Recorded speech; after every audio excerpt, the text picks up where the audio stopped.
नमस्कार. शौर्य प्रतिष्ठान व्हर्च्युअल फोरमवर आमच्या कार्यक्रमाची आम्ही आता सुरुवात करीत आहोत. या फोरमवर आपलं सर्वांचं स्वागत. मी माधव मांजरेकर. या व्हर्च्युअल कार्यक्रमाचा आरंभ आपण शांती पाठाने करूया.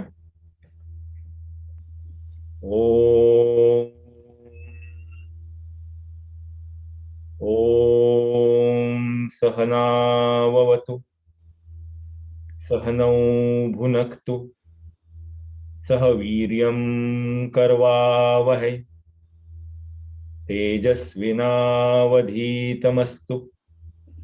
मा विद्विषावहै.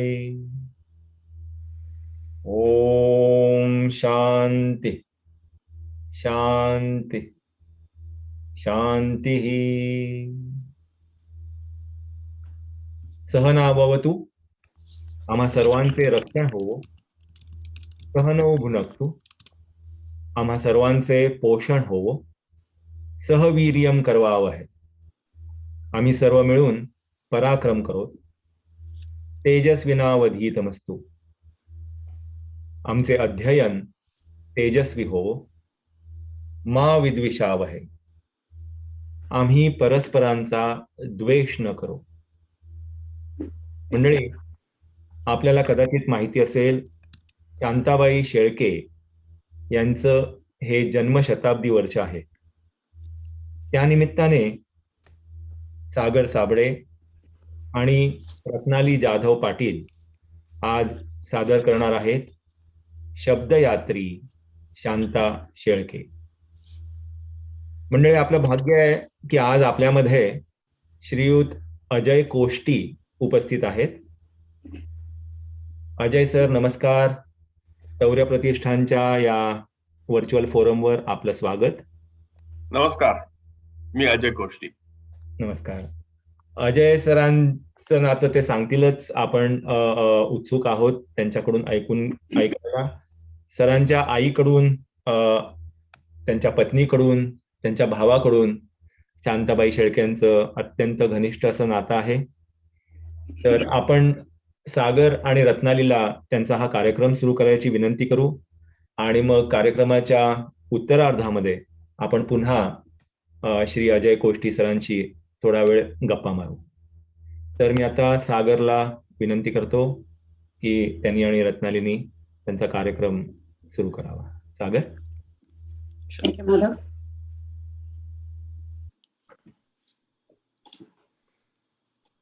जय शारदे वागीश्वरी, जय शारदे वागीश्वरी, विधि कन्यके विद्याधरी, वागीश्वरी वागीश्वरी.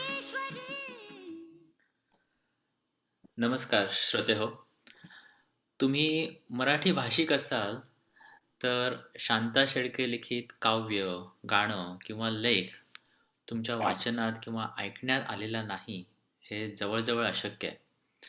कदाचित एखादं गाणं, कविता हे शांताबाईंनी लिहिलंय हे तुम्हाला माहिती नसेल, पण तुम्ही ते ऐकलं असणार हे नक्की, हे मी खात्रीनं सांगू शकतो. कवयित्री म्हणून त्या आपल्याला माहिती असल्या तरी व्यक्ती म्हणून शांताबाई कशा होत्या, त्यांचा जीवन प्रवास कसा घडला आणि कवितेव्यतिरिक्त त्यांनी इतर काय लिहिलंय अशी उत्सुकता मला आणि रत्नालीला होती. म्हणून आम्ही जे वाचलं त्यातून आम्हाला कळलेल्या शांताबाईंचा हा वेध म्हणजे हा आजचा कार्यक्रम आहे. त्यांच्या जन्मशताब्दीचं औचित्य साधून आम्ही हा सादर करत आहोत. सर्वप्रथम या कोविड काळामध्ये शांताबाईंची खूप पुस्तकं आमच्यापर्यंत वेळेत पोचवल्याबद्दल आणि उपलब्ध करून दिल्याबद्दल आमच्या मित्रपरिवारामधील राहुल रेगे, देवयानी अभ्यंकर आणि नितीन वडावकर यांना मनपूर्वक धन्यवाद देतो आणि कार्यक्रमाला सुरुवात करतो. हे सादरीकरण म्हणजे त्यांचं लिखाण अंशतः दाखवण्याचा, त्यांच्या आयुष्यातील काही किस्से, प्रसंग मांडण्याचा प्रयत्न आहे. तुम्हाला ते आवडतील आणि शांताबाईंबद्दलचा आदर आणखी दुणावेल अशी खात्री आहे. शांताबाईंचे अनेक साहित्यिक पैलू आहेत.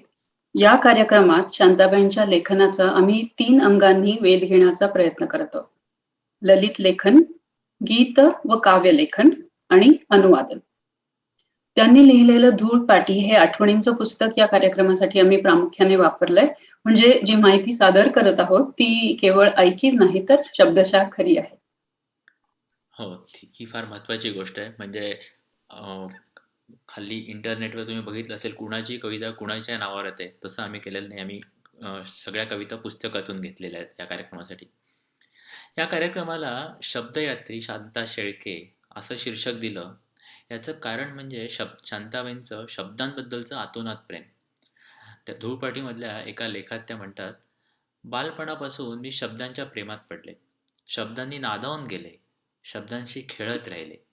शब्द हा मला जगाशी जोडणारा सर्वात मोठा दुवा आहे. शांताबाई म्हणजे खरोखर अद्भुत प्रतिभेचा आविष्कार होत्या. पण ही प्रतिभा जन्मतः आपसूक आलेली नव्हती. त्यामागं त्यांचा प्रचंड अभ्यास आणि वाचन होतं. लहानपणी लाजरी बुजरी असणारी ही मुलगी पुढं मोठी कवयित्री कशी झाली, हा प्रवास रंजक आणि प्रेरणादायी आहे. शांताबाईंचा जन्म झाला इंदापूरला, पण त्यांचं बालपण हे खेड मंचर म्हणजे आताचं राजगुरुनगर या ठिकाणी गेलं. शांताबाईंचे वडील फॉरेस्ट ऑफिसर असल्याने त्यांच्या सतत बदल्या व्हायच्या. घरातील 5 भावंडात शांताबाई सगळ्यात मोठ्या होत्या. शांताबाईंच्या आई शांत मृदू स्वभावाच्या होत्या. त्या फार शिकल्या नसल्या तरी त्यांना चित्रकलेचं आणि वाचनाचं विलक्षण वेड होतं. शांताबाई लहानपणी आजोळल्या गेल्या की तिथे पारंपरिक गीतं, ओव्या हेही सतत त्यांच्या कानावर पडायचं. या सगळ्याचे संस्कार त्यांच्यावर लहानपणापासूनच होत गेले.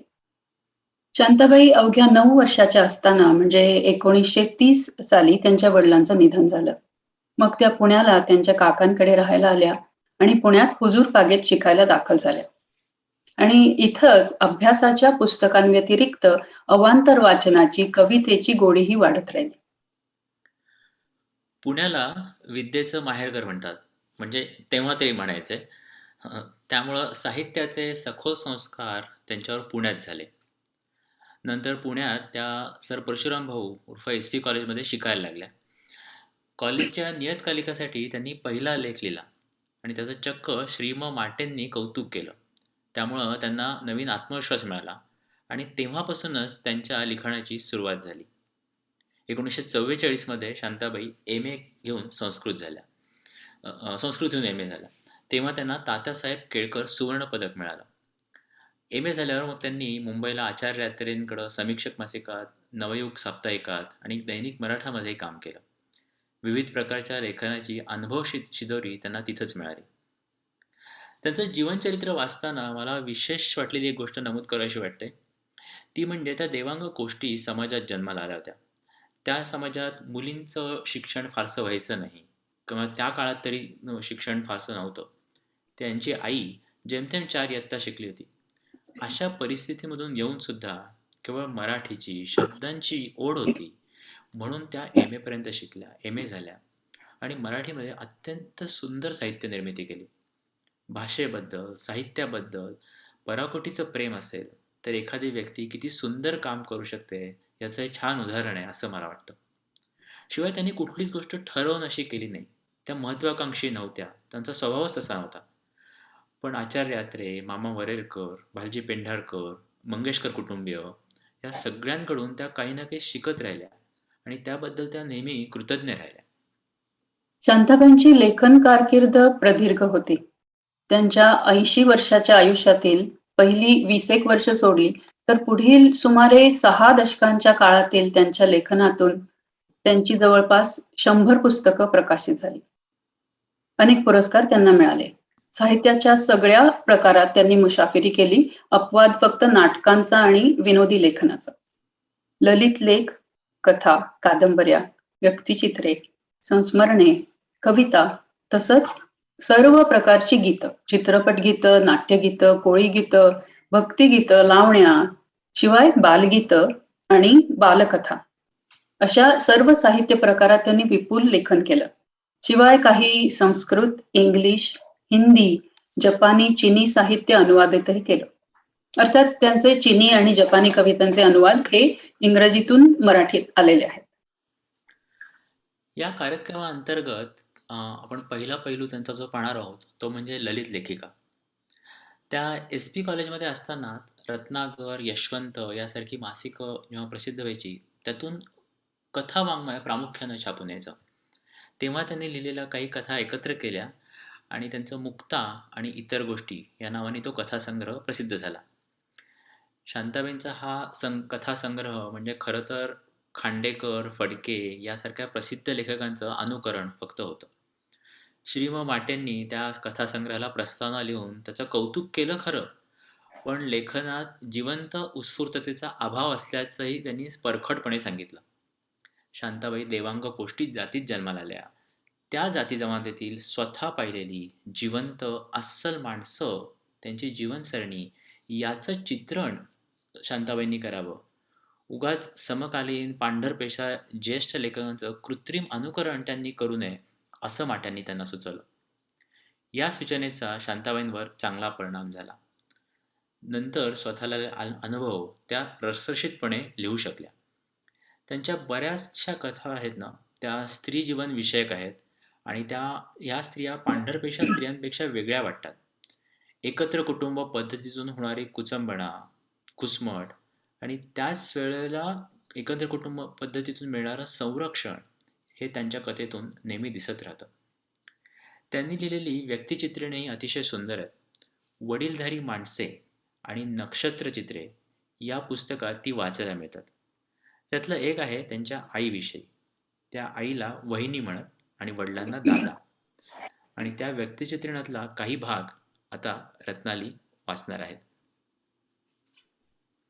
खर्डीला आम्ही राहत होतो तेव्हा माझे 10वे वर्ष चालू होते. तिथे आमच्या घरात चोरी झाली. वहिनीचा लग्नातला गुलबक्षी रंगाचा शालू, तिचे दागदागिने, दादांचे कपडे असा 5-1 हजारांचा माल चोरीला गेला. चोरी झाल्याचे कळताच वहिनी धसकली. ती खूप रडली. इतर दागिन्यांचे तिला इतकं वाटलं नाही, पण तिची भली थोरली नथ चोरीला गेली तो तिला मोठा अपशकुन वाटला. याच वेळी ती गरोदर होती. वहिनीचे प्रत्येक बाळंतपण म्हणजे तिचा अगदी पुनर्जन्मच व्हायचा. बाळंतपणाला ती माहेरी जायची. बाळंतपणाआधी 4-1 महिने आणि नंतरच्या 2-3 महिने असे तिचे माहेरी सलग राहणे होय. यावेळी तिचे वडील म्हणजे माझे आजोबा खानदेशात यावल येथे सब रजिस्ट्रार होते. वहिनी, मी आणि माझे धाकटे 2 भाऊ असे आम्ही सर्वजण यावलला आलो. वहिनीचे दिवस अगदी भरत आले होते. इतक्यात खर्डीहून माझ्या काकांची तार आली. दादा काविळीने आजारी होते. काकांनी आम्हाला ताबडतोब बोलवले होते. रात्रीच्या गाडीने आजोबा आम्हाला घेऊन निघाले. दुसऱ्या दिवशी पहाटे आम्ही खर्डीला येऊन पोहोचलो. आम्हाला न्यायला शिपाई स्टेशनवर आला होता. वहिनी गाडीत रात्रभर जागी तळमळत होती. शिपायाला बघून तिने विचारलं, साहेब कसे आहेत रे आता? तो म्हणाला बरे आहेत. पण आम्ही बंगल्यासमोरच्या वाटेला लागलो तेव्हा त्याचा चेहरा बदलला. तो तोंड चुकवू लागला. वहिनीने कासावीस होऊन विचारलं, खरं सांग बाबा काय झालंय? शिपाई रडत रडत म्हणाला, बाई साहेब पहाटेच गेले.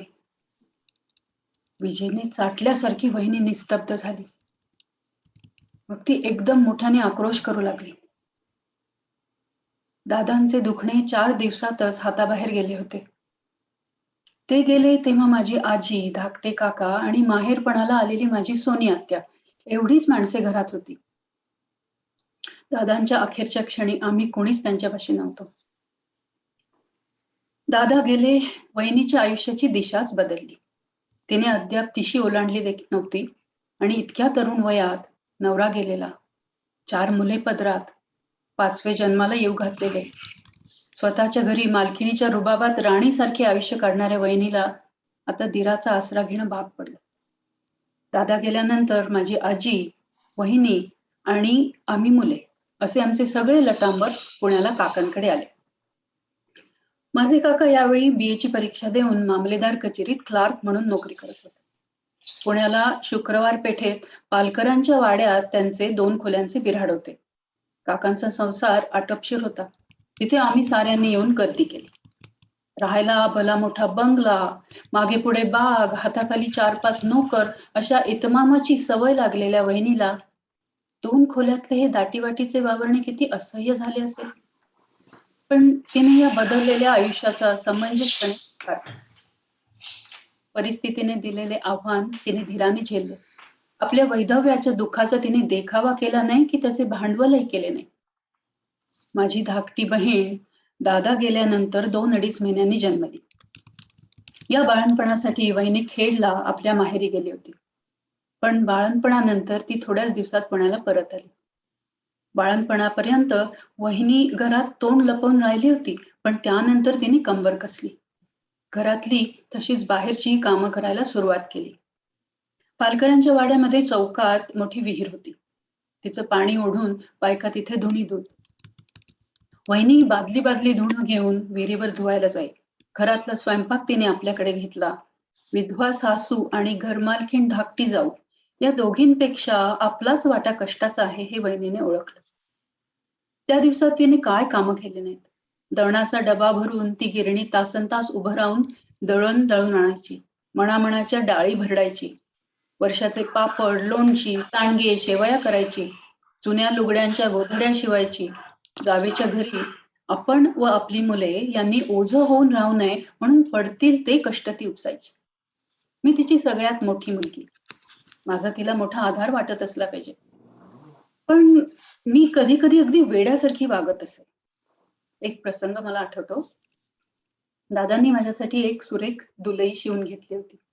फुलाफळांचे डिझाईन असलेली पिंगट रंगाच्या कापडाची ती मऊ मऊ दुलई माझा अगदी जीव की प्राण होती. पण एकदा माझ्या चुलत भावाने दांडगाईने ती माझ्याकडून हिसकावून घेतली आणि नंतर तोच ती वापरू लागला. त्याच्या वाणपणाची मला चीड आली. दुलईसाठी हट्ट धरून मी रडून रडून गोंधळ घातला. वहिनीने मला 2 चपराका ठेवून दिल्या. मी मनातून दुखावले. वहिनीशी मी अबोला धरला. 2-3 दिवस तसेच गेले.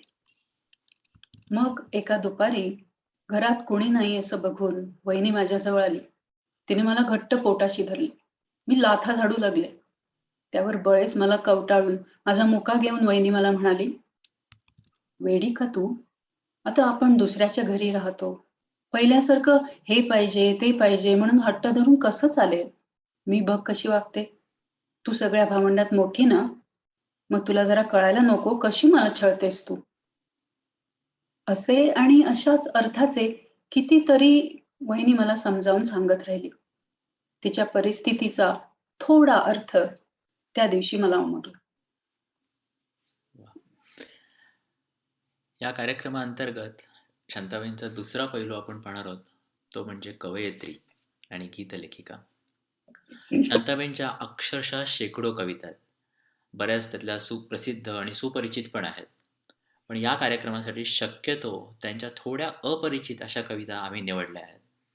या कविता देखील त्यांच्या जीवनाच्या वेगवेगळ्या टप्प्यावर लिहिलेल्या आहेत.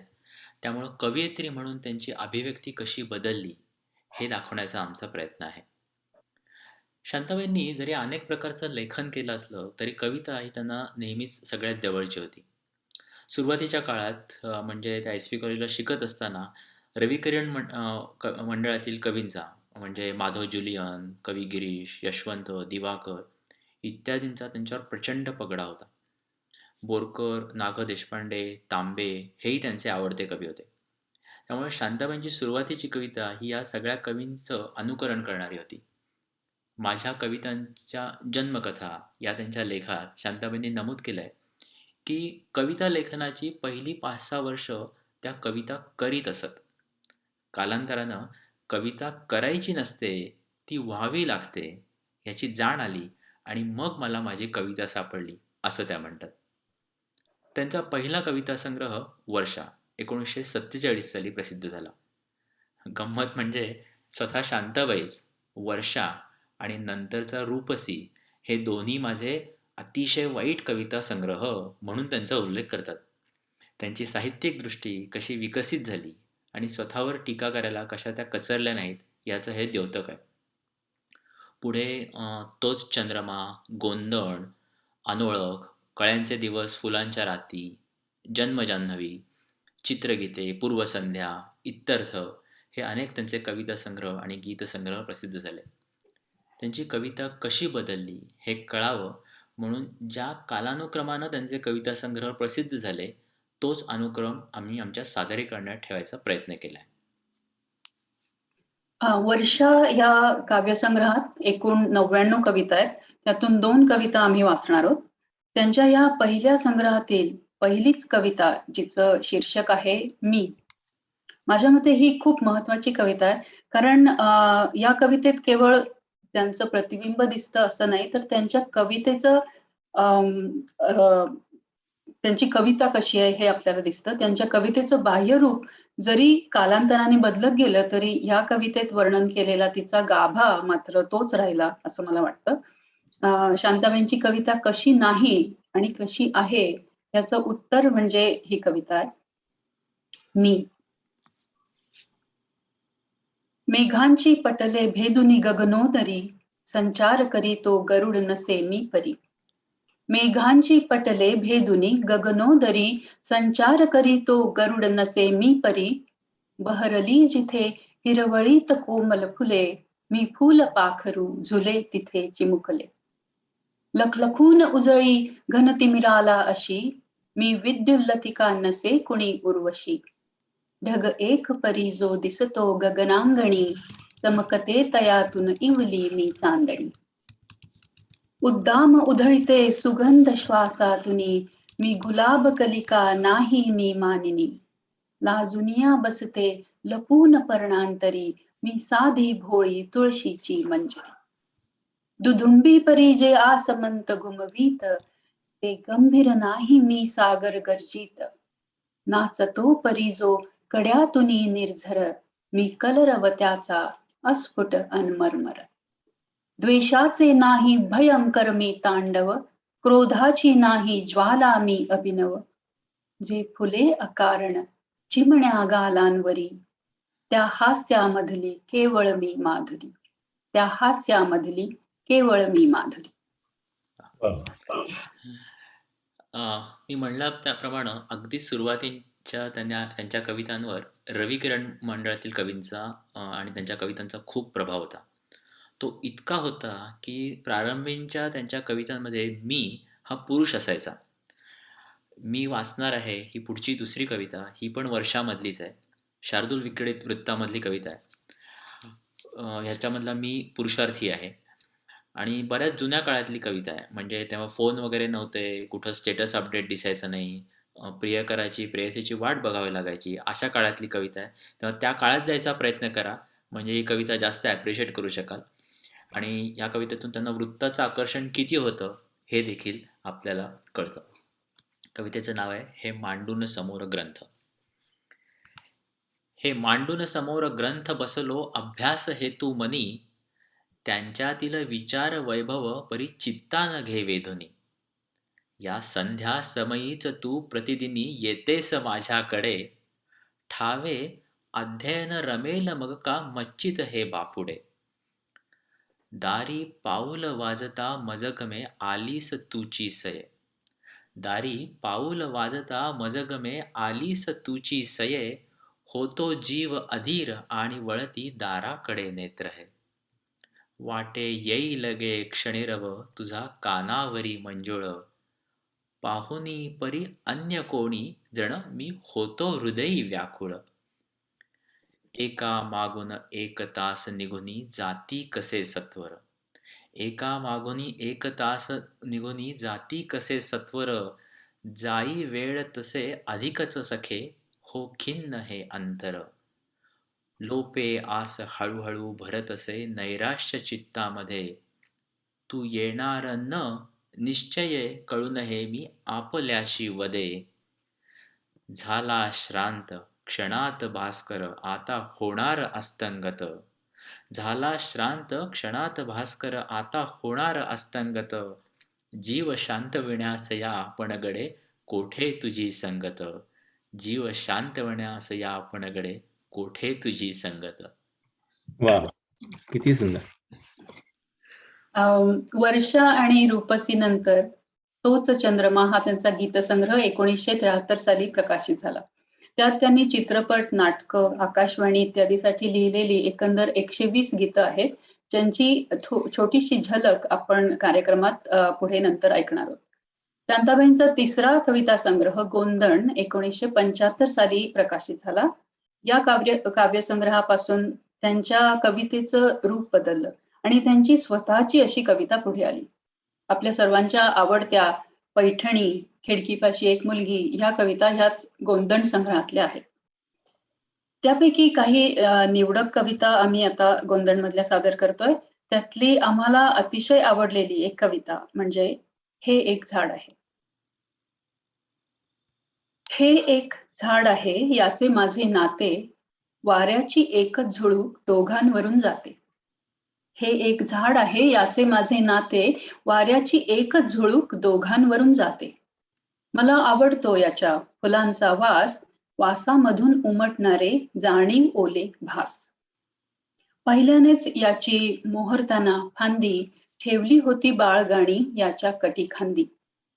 मातीचे झाड, झाडाची मी, पुन्हा माझी माती. मातीचे झाड, झाडाची मी, पुन्हा माझी माती. याच्या पानावरच्या रेषा माझ्या तळ हाती.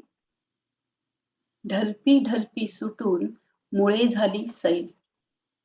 ढलपी ढलपी सुटून मुळे झाली सैल, रुजते आहे झाड माझ्या रक्ताच्याही पैल. कधीतरी एके दिवशी मीच झाड होईन. कधीतरी एके दिवशी मीच झाड होईन, पानांमधून ओळखीचे जुने गाणे गाईन.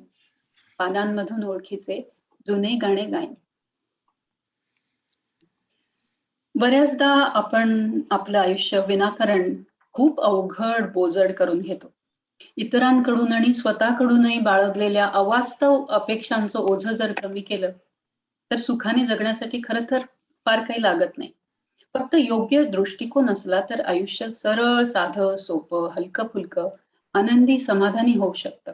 अशा काहीशा आशयाची गोंदण मधलीच पुढची कविता आहे. कवितेचं नाव आहे एखादा शब्द, एखादा सूर. एखादा शब्द, एखादा सूर, एखादी उत्कट तान. एखादा शब्द, एखादा सूर, एखादी उत्कट तान. एखादा रंग, एखादा ढग, एखादे हिरवे पान. एखादे असे, एखादे तसे, एखादे नेहमीचेच. एखादे असे, एखादे तसे, एखादे नेहमीचेच. सहज असे नव्याने कळे, सुटत जातात पेच. खोलात कुठे डहुळे काही. खोलात कुठे डहुळे काही, हेलावे आतून प्राण. चुकल्या तारा जुळती पुन्हा, झरते अक्षय गान. अशाच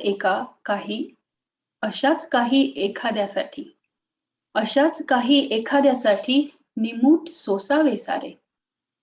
सहज लाभे एखादे फूल, तेवढे वासाला पुरे. सहज लाभे एखादे फूल, तेवढे वासाला पुरे. अशीच आणखी एक साधी, सोपी, थोडी स्मरणरंजनात आणि व्यक्तिचित्रणात गुंतलेली, रुजलेली कविता आहे.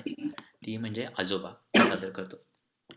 आजोबांचे वय आता 70च्या पार गेले, उभे आयुष्य पिकून फळ गळावया आले.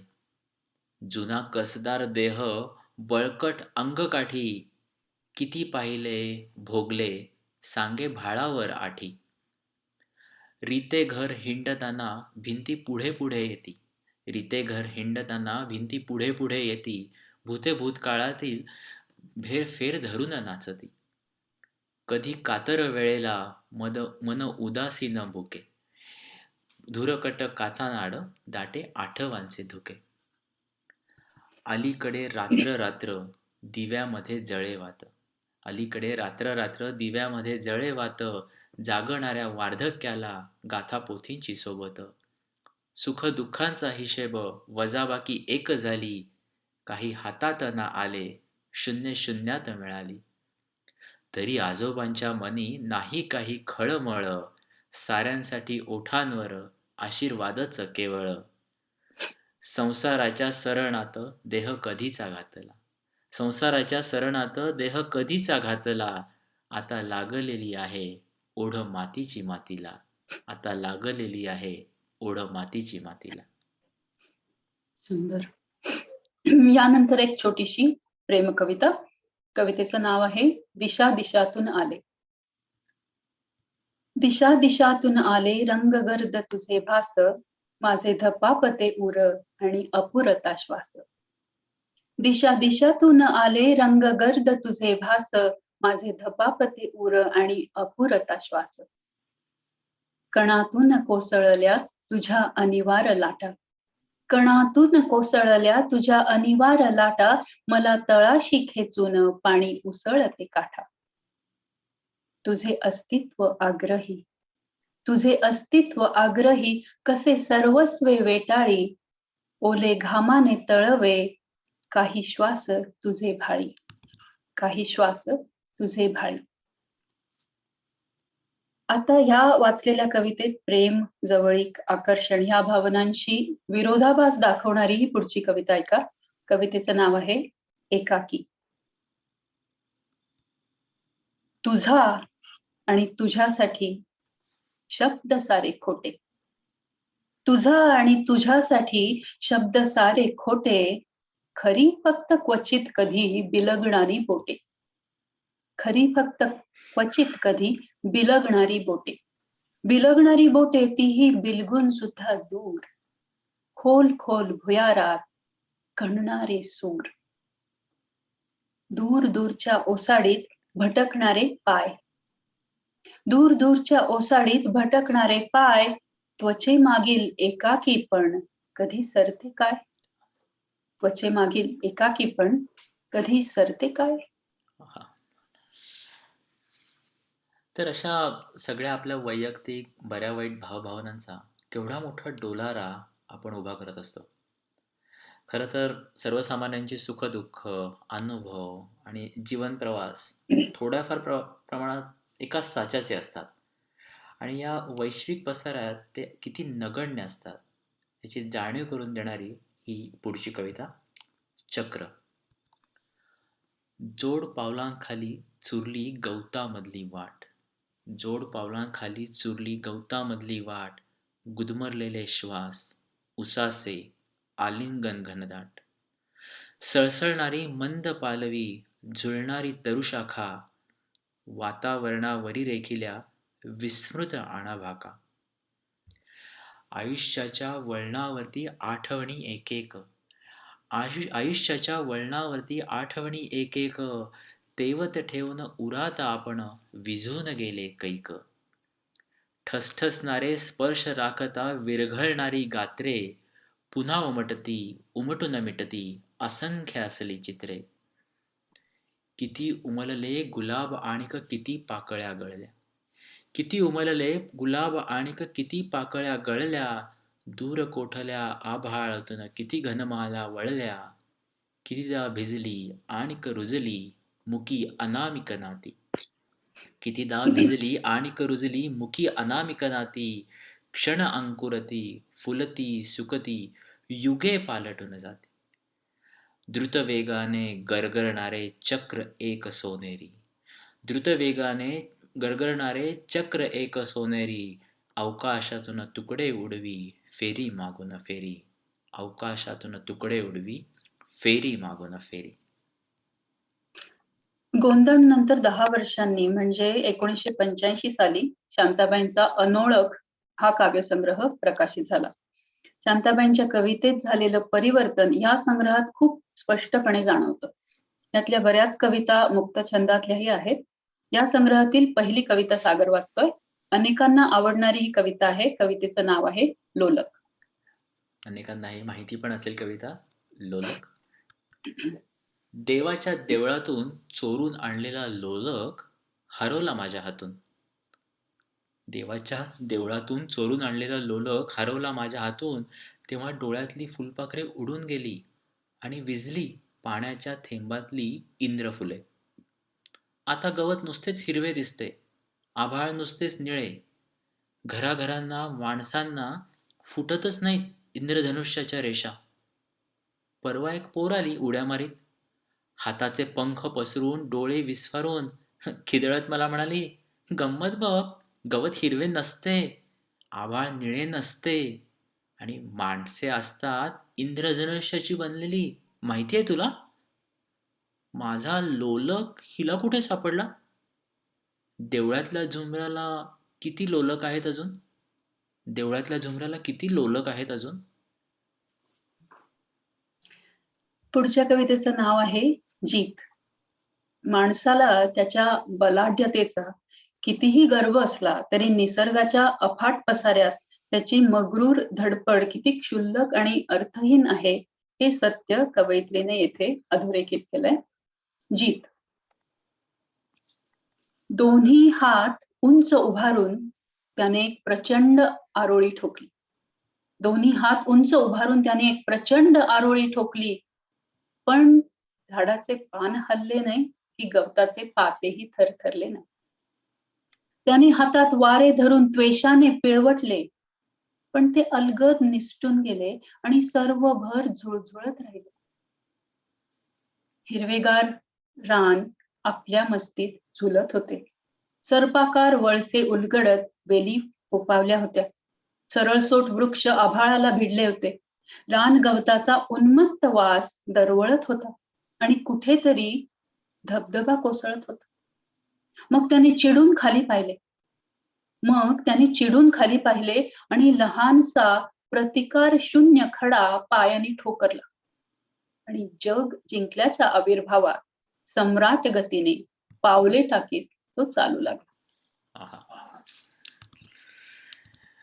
या पुढची कविता आहे, अगदी छोटी आहे पण अतिशय आशयगर्भ आणि अर्थगर्भ आहे. चुरा. दिवस फुलपाखरांसारखे उडत आले. दिवस फुलपाखरांसारखे उडत आले, पकडले, मारले, टाचून ठेवले आठवणींच्या पानांवर. आता जुन्या वह्यात चाळताना खाली गळून पडतो फक्त रंग उडालेला थोडासा वरख आणि वाळलेल्या पंखांचा चुरा. आता जुन्या वह्या चाळताना खाली गळून पडतो फक्त रंग उडालेला थोडासा वरख आणि वाळलेल्या पंखांचा चुरा. अनोळख या संग्रहातली त्यांची कविता ठामपणे मतं मांडते. जीवनाकडे कवयित्री तटस्थपणे बघते असं वाटतं. बाह्य जगाशी काहीसा अलिप्ततेचाही भाव काही कवितांमधनं दिसतो. पुढची कविता आहे हा खेळ जीव घेणं. ते बोलू देत काही मी बोलणार नाही, शब्दात भाव माझा मी तोलणार नाही. ते बोलू देत काही मी बोलणार नाही, शब्दात भाव माझा मी तोलणार नाही. गर्दी तुझ्या सभोवती लाचार दांभिकांची, गर्दी तुझ्या सभोवती लाचार दांभिकांची, लाटेवरी अशा मी हिंदोळणार नाही. हा कागदी फुलोरा स्तुतिपाठ बेगडाचे, हा कागदी फुलोरा स्तुतिपाठ बेगडाचे, अंतस्थ गुज येथे मी खोलणार नाही. तू शब्द बोलशी तो डुलतात येथ माना, तू शब्द बोलशी तो डुलतात येथ माना, देऊन दाद खोटी मी डोलणार नाही. श्वासासही तुझ्या ये बहुमोल मोल येथे, श्वासासही तुझ्या ये बहुमोल मोल येथे, ती मूल्यवान थुंकी मी झेलणार नाही.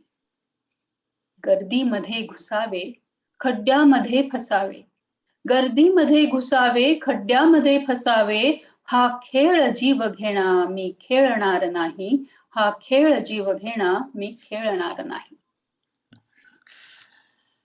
शांताबाईंना चिनी कविता खूप आवडायच्या. त्यांच्याच शब्दात सांगायचं झालं तर चिनी कवितेमध्ये उघडपणे भावना व्यक्त न होता संदिग्धता आणि सूचकता असते. चिनी चित्रकलेप्रमाणे चिनी कविताही हलक्या, नाजूक, तरल रेषांनी शब्दांकित केलेल्या असतात. चिनी कविता कशा असतात यावरची शांताबाईंची एक कविता ऐकूया. कवितेचं नाव आहे चित्रलिपीतल्या चिनी कविता. चित्रलिपीतल्या चिनी कविता, पडद्याआडून डोकावणारा गूढ आशय, भावनांचे अनिरुद्ध प्रवाह, भूमिगत आणि ठायी ठायी पेरून ठेवलेले स्फोट संवेदनांचे. मी मूढ डोळ्यांनी बघते कविता, मी मूढ डोळ्यांनी बघते कविता, उभ्या रेषा, तिरप्या रेषा, काटकोनात मिळालेल्या रेषा, रेषांचा ऐंद्रजालिक चक्रव्यूह. मनात जुळवत जाते तपशील न आकळलेले. मनात जुळवत जाते तपशील न आकळलेले. सफरचंदाचा मोहर बांबूची बने. शांत सावल्या चांदण्यात चमकणारी निस्तब्ध तळी. हृदयाशी कमळे धरलेली आतुर कुमारिका आणि दौडत जाणारे घोडे. मी ओळींवरून फिरवते बोटे. मी ओळींवरून फिरवते बोटे. शब्दांपलीकडून आशय झिरपच राहतो मनात. स्पर्शातून स्पर्शातील भोगणारी मी. स्पर्शातून स्पर्शातील भोगणारी मी. जाणीवेचा सोहळा दुरून बघणारी. सुखावणारी मी. सुखावणारी मी. शांताबाईंनी अनेक कवितांमध्ये प्रतिमांचा खूप प्रभावी वापर केला. उदाहरणार्थ मांजर ही त्यांची कविता. ही कविता आहे व्यक्तींविषयी. पण अनेकांना वाटायचं की ही कविता इंदिरा गांधींवर आहे. पण ही कविता कुठल्याही एका व्यक्तीवर नसून प्रवृत्तीवर आहे असं शांताबाईंनीच एका ठिकाणी नमूद केलंय. ती कविता वाचतो. अनोळख काव्यसंग्रहातली मांजर.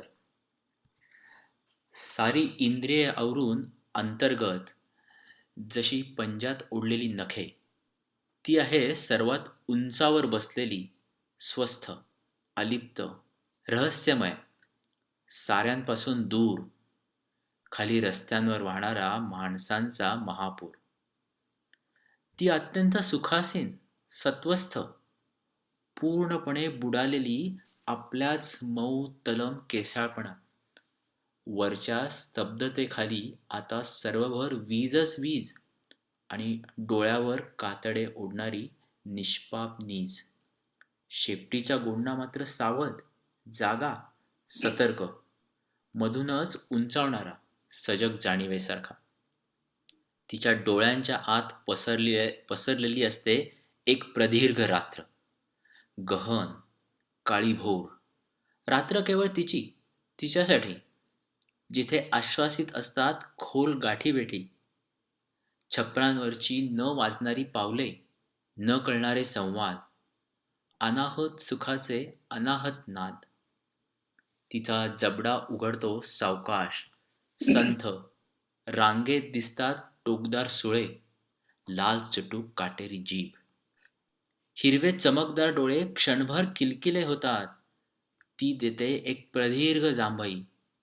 पाय तणावते, कूस पालटते, शवासन करते.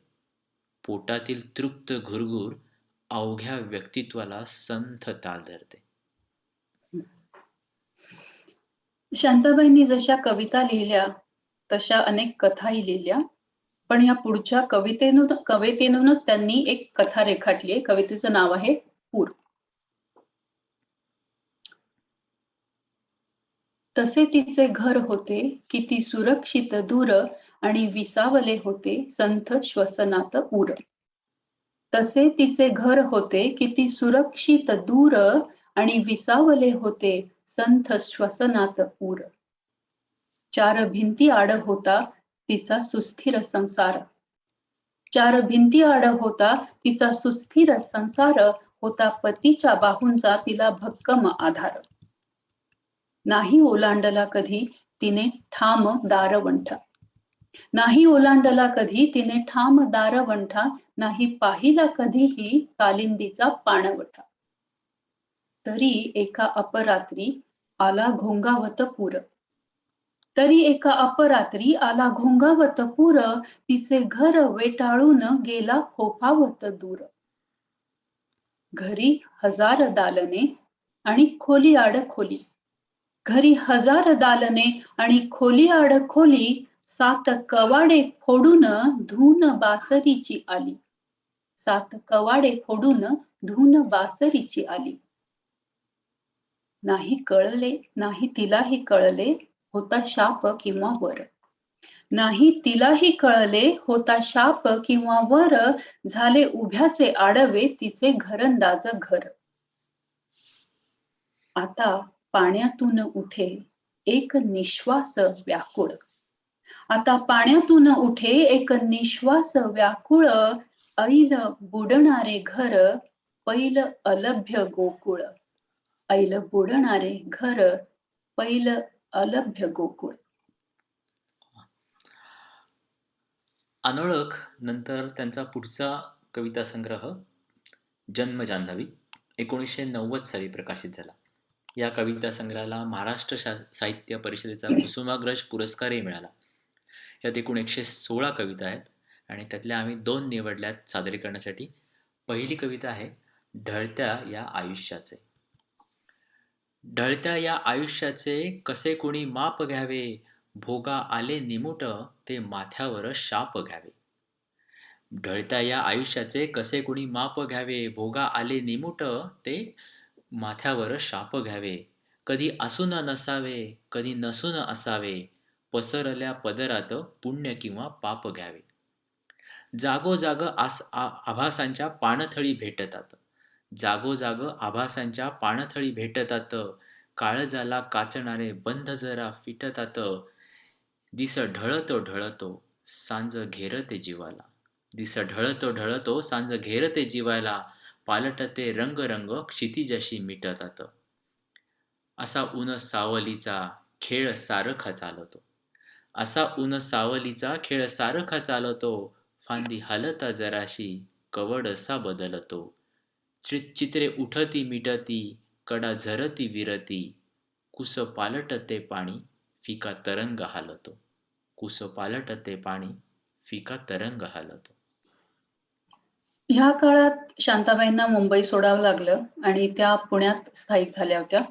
वैयक्तिक जीवनात वाढलेले व्यथा, निराशाजनक प्रसंग या सगळ्यांचं थोडंफार प्रतिबिंब जन्म जान्हवीतल्या कवितांमध्ये दिसतं. पुढची कविता आहे आता अगदी आताच. काहीशी हुरहुर लावणारी ही कविता आहे. आता अगदी आताच.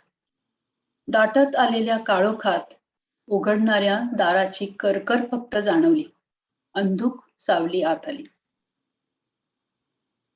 तिला नव्हता चेहरा, नव्हते नागडोळे, होती केवळ एकेरी परिमाणाची पातळसर उंची. एक परिचित गंध, परिचित कपड्यांची अस्फुट सळसळ. तिला नव्हता चेहरा, नव्हते नागडोळे, होती केवळ एकेरी परिमाणाची पातळसर उंची, एक परिचित गंध, परिचित कपड्यांची अस्फुट सळसळ.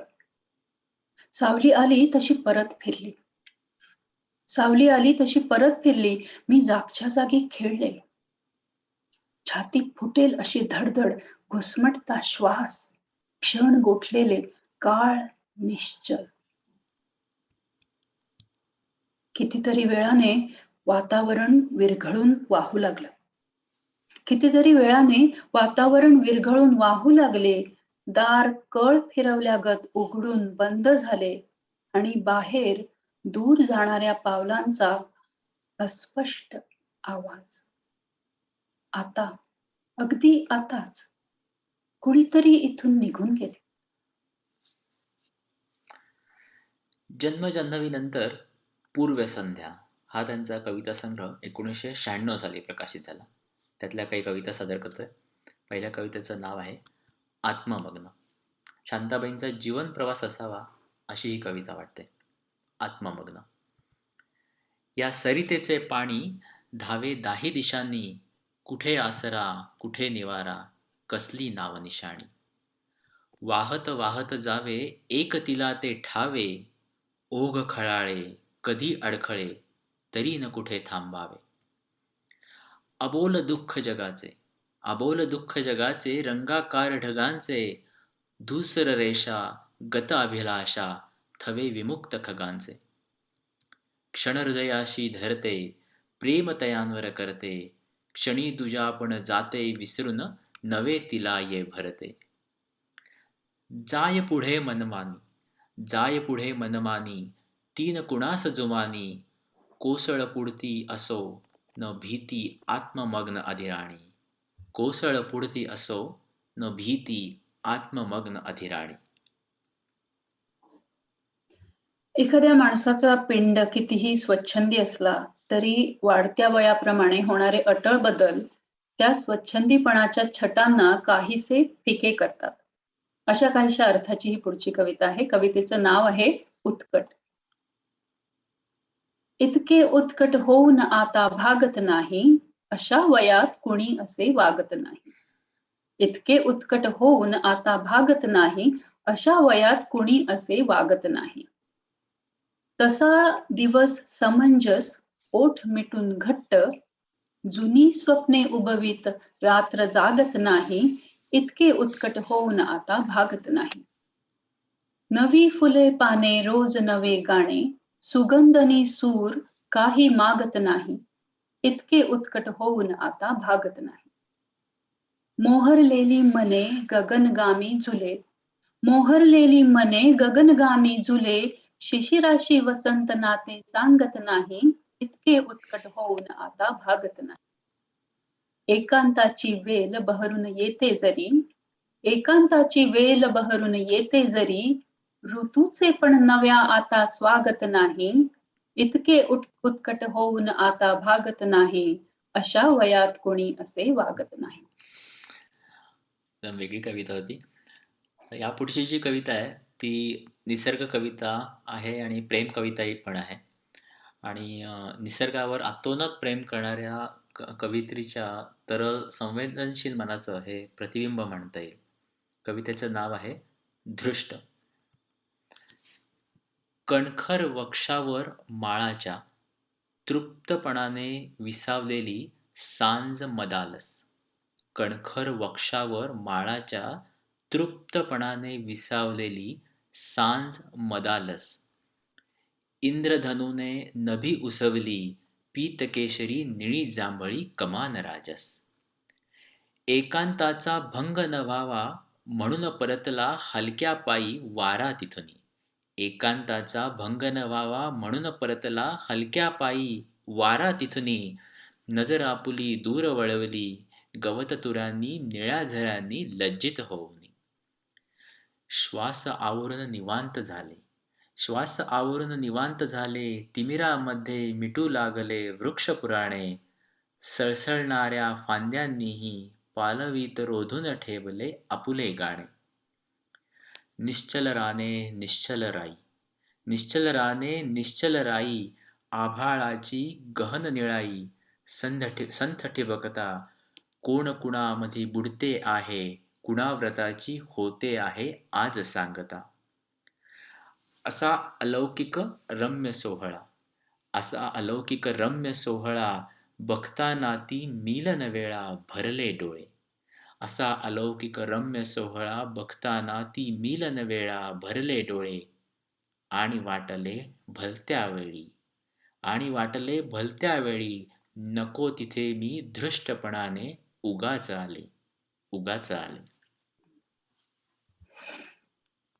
आयुष्यातल्या अटळ बदलांना स्वीकारत जगता जगता अधूनमधून अंतर्मुख होऊन आपण आत्मसंशोधन करीत असतो. आपली जीवनशक्ती, प्रेरणा, आपल्या खूपशा प्रश्नांची उत्तरं सगळी खरं तर आपल्याजवळच असतात. आपापली पंढरी ही आपल्या आतच असते. ती ओळखण्याची दृष्टी आपण मिळवलेली असली की झालं. पुढची कविता आहे परीघ. आपले आपल्यालाच नसते माहीत, आपल्यात दडलेले आणखी एक जीवट आपण.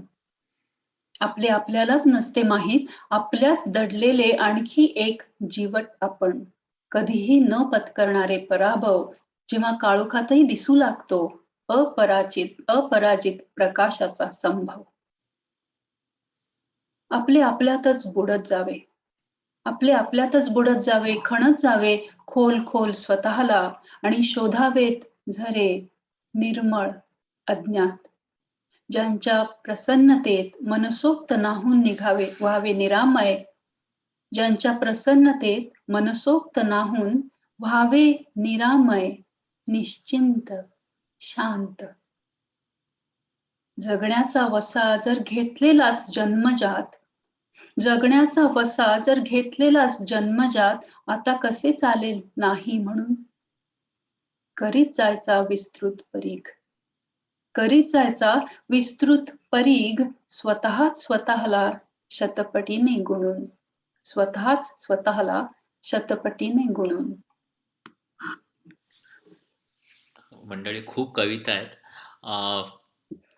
पण आता कवयित्री शांताबाईकडून आपण गीतकार शांताबाईंकडे वळूया. खूप कार्यक्रमाच्या या भागात आपण आता त्यांचा गीतलेखनाचा प्रवास, त्यासंबंधी त्यांनी सांगितलेल्या काही मजेदार आठवणी आणि काही गाणी आपण ऐकणार आहोत. शांताबाई नवयुगमध्ये आचार्य अत्र्यांबरोबर काम करत असताना दिनकर पाटलांनी त्यांच्या राम राम पाहुणं या चित्रपटातील काही गाणी लिहिण्यासाठी शांताबाईंना विचारलं. संगीत दिग्दर्शक लताबाई होत्या.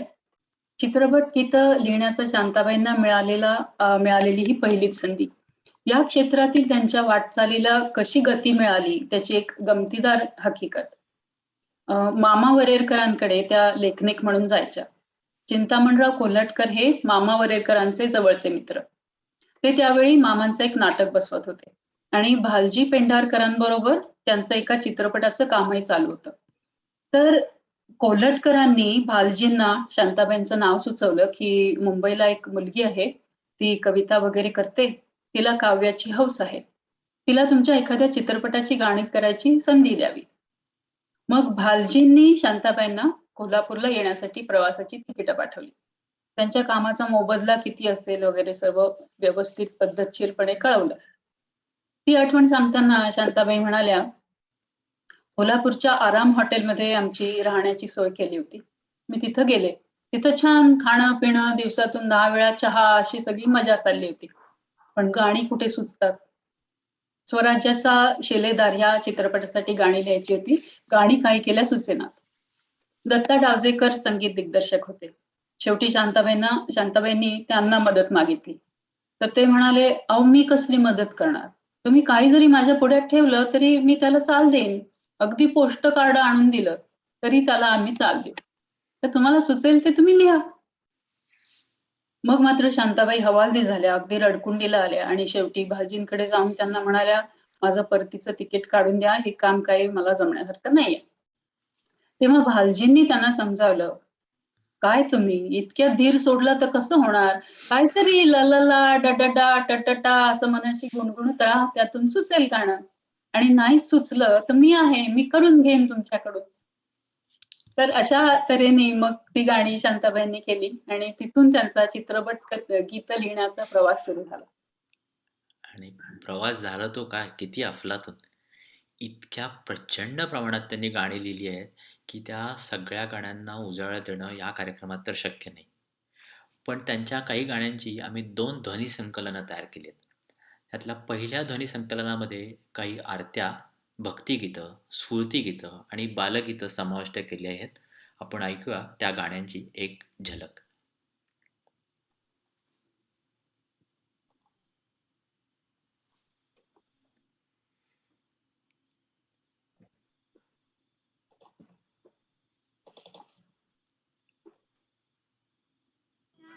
श्री गणराया आधी बंधू तुझ मोरया मंगलमूर्ती श्री गणराया आधी बंधू तुझ मोरया नाचतो गणराज रंगी नाचतो नाचतो पायी घागऱ्या करती ऋण झुण पायी घागऱ्या करती ऋण झुण नाद स्वर्गी पूजतो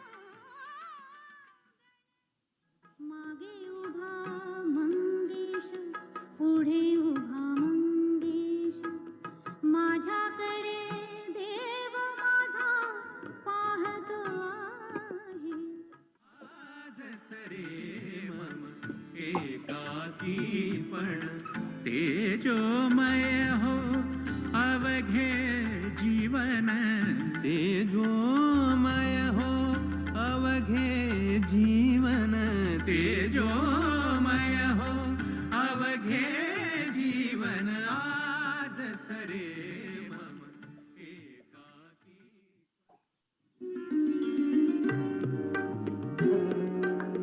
भस्म विलेपित रूप साजिरे आणून हा चिंता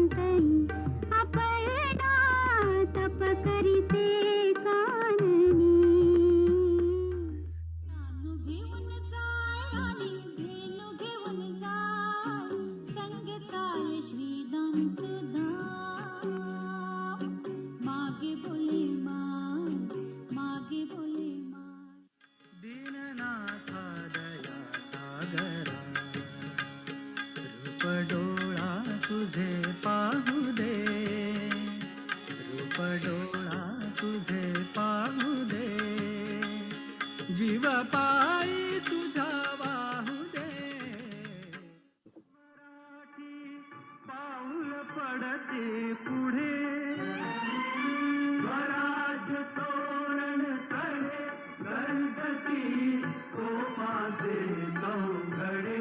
मराठी पाऊल पडते पुढे, आम्ही सरदार आम्हाला काय कुणाची भीती, देव देशन धर्मापायी प्राण घेतल हाती. टप टप टप टाकीत टापा चालले माझा घोडा, पाठीवरती चीन मखमली पायी रुपेरी तोडा. टप टप टप टप टप टप टप टप. किलबिल पक्षी बोलती, झुल झुल झुल झुल घरे वाहती, पानो पानी फुले बहरती, फूल पाखरे वर फिर फिरती. स्वप्नी आले काही, स्वप्नी आले काही, एक मी गाव पाहिला बाई. आई बघ ना कसा हा दादा, मला चिडवायचं हात याचा धंदा ग. मला चिडवायचं हात याचा धंदा. ही सगळी गाणी एका लेखणीतनं आलेली आहेत आणि अजून बरीच आहेत. माझ्यावर विश्वास बसत नाही. शांताबाईंच्या मुलाखती ऐकताना त्यांची अफाट स्मरणशक्ती, अमाप शब्दसंग्रह, मनमोकळा स्वभाव, अभ्यासू आणि निगर्वी वृत्ती आणि तसंच साहित्य व संस्कृतीविषयीचा प्रचंड जिव्हाळा या गोष्टी प्रकर्षानं जाणवतात. त्यांच्या गीतलेखनाविषयी त्यांनी काही आठवणी सांगितल्या आहेत. सुधीर फडके उर्फ बाबूजी तेव्हा HMVसाठी एक गाणं तयार करत होते. तेव्हा बाबूजींचं आणि गदिमांचं अधूनमधून भांडण व्हायचं आणि मग ते एकमेकाशी आबोला धरायचे. अशा वेळी बाबूजींनी शांताबाईंना बोलवलं आणि एक गाणं लिहून द्यायला सांगितलं.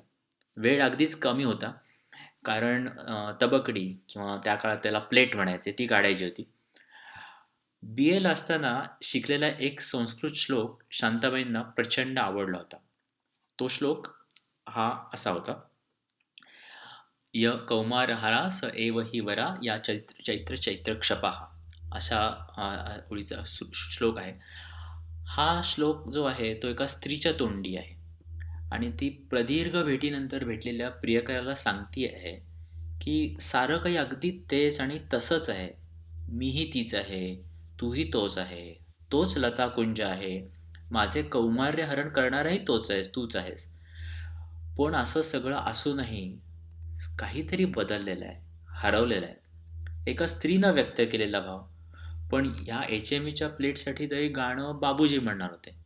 मग तेव्हा या श्लोकाचा अतिशय सुंदर पद्धतीनं वापर करून शांताबाईंनी पुरुषाच्या तोंडी हे गाणं लिहिलं आणि मग बाबूजींच्या संगीतानं ते अजरामर्गी झालं.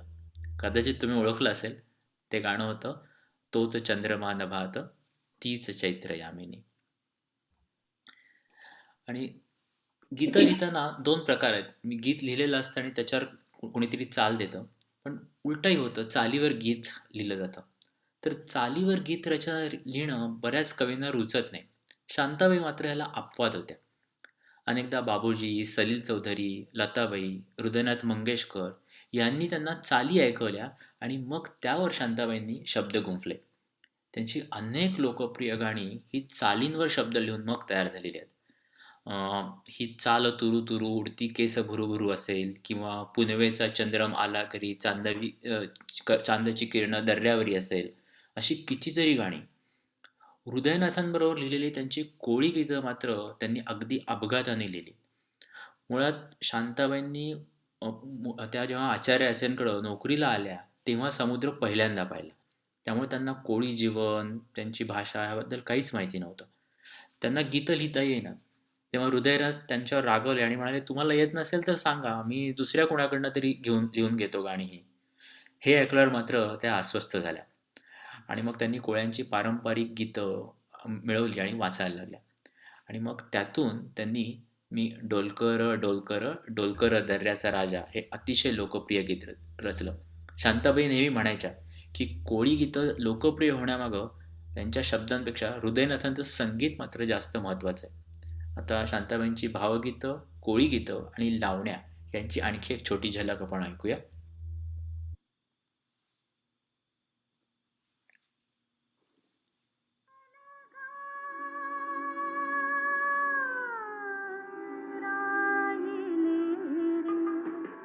दूर घर माझे पाऊल थकले माथ्यावरती जड झाले ऐन विचारित रान फुला भेटेल तिथे ग सजन मला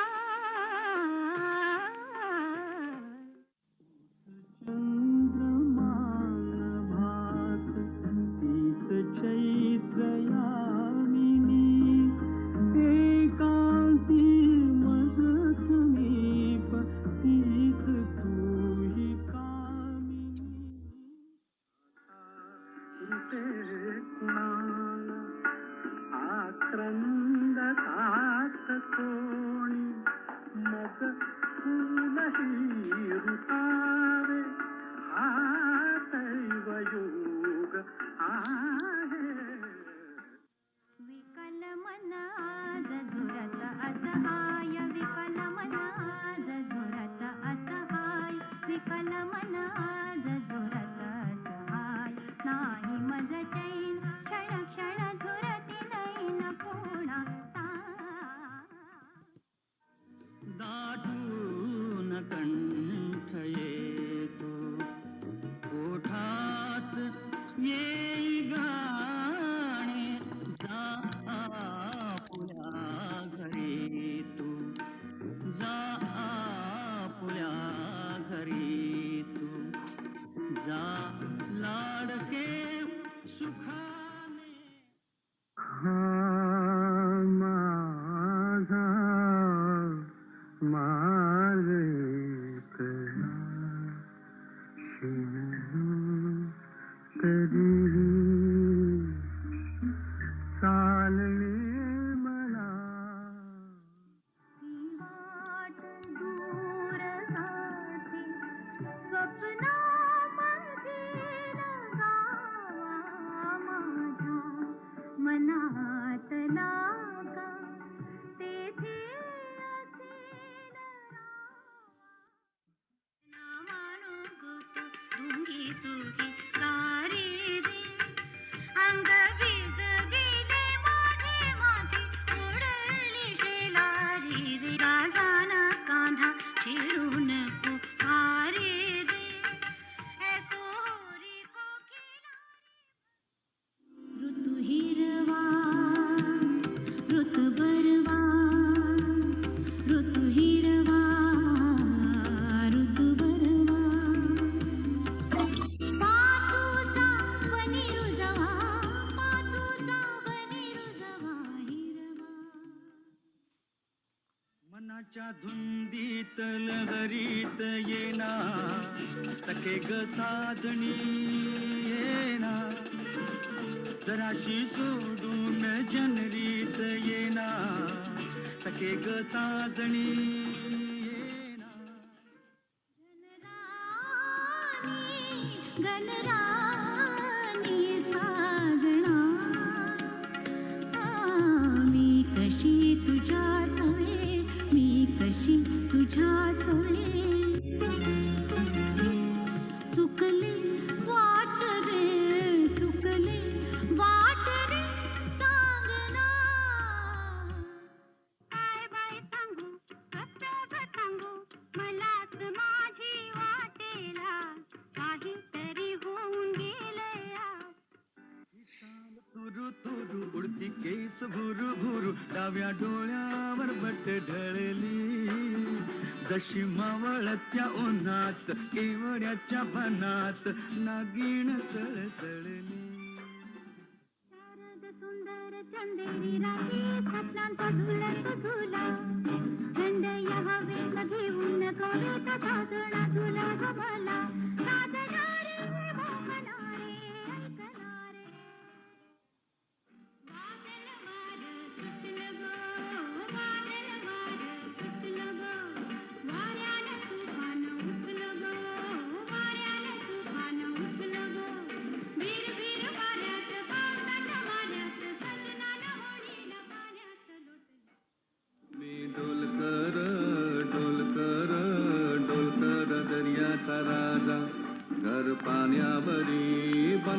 करतो ये जा. सारंगा राजा सारंगा डोल करार धाकल्या दिरार चल जावया घरा. चालू हिरवा पाच निमरवा वेणीची पेढी घाला साजणी बाई येणार साजन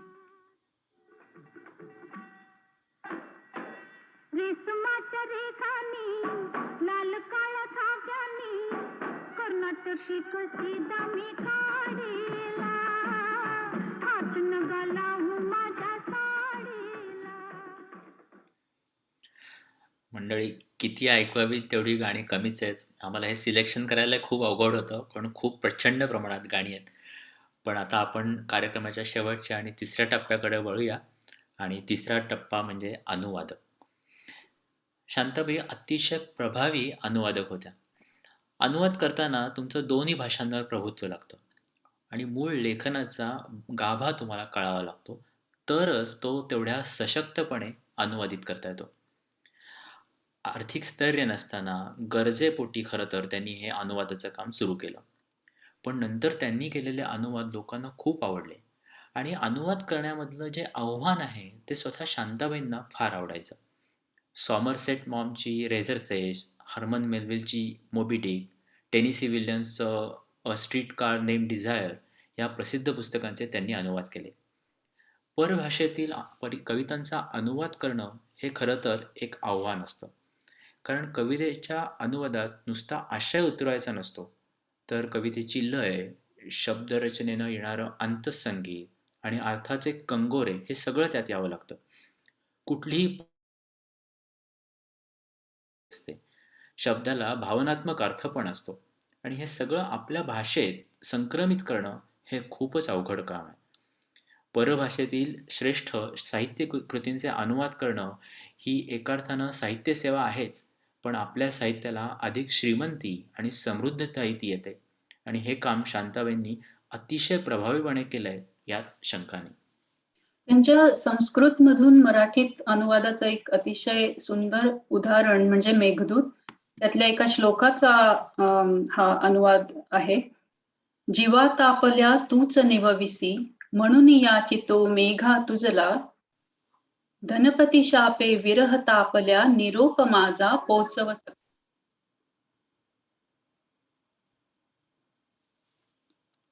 सॉरी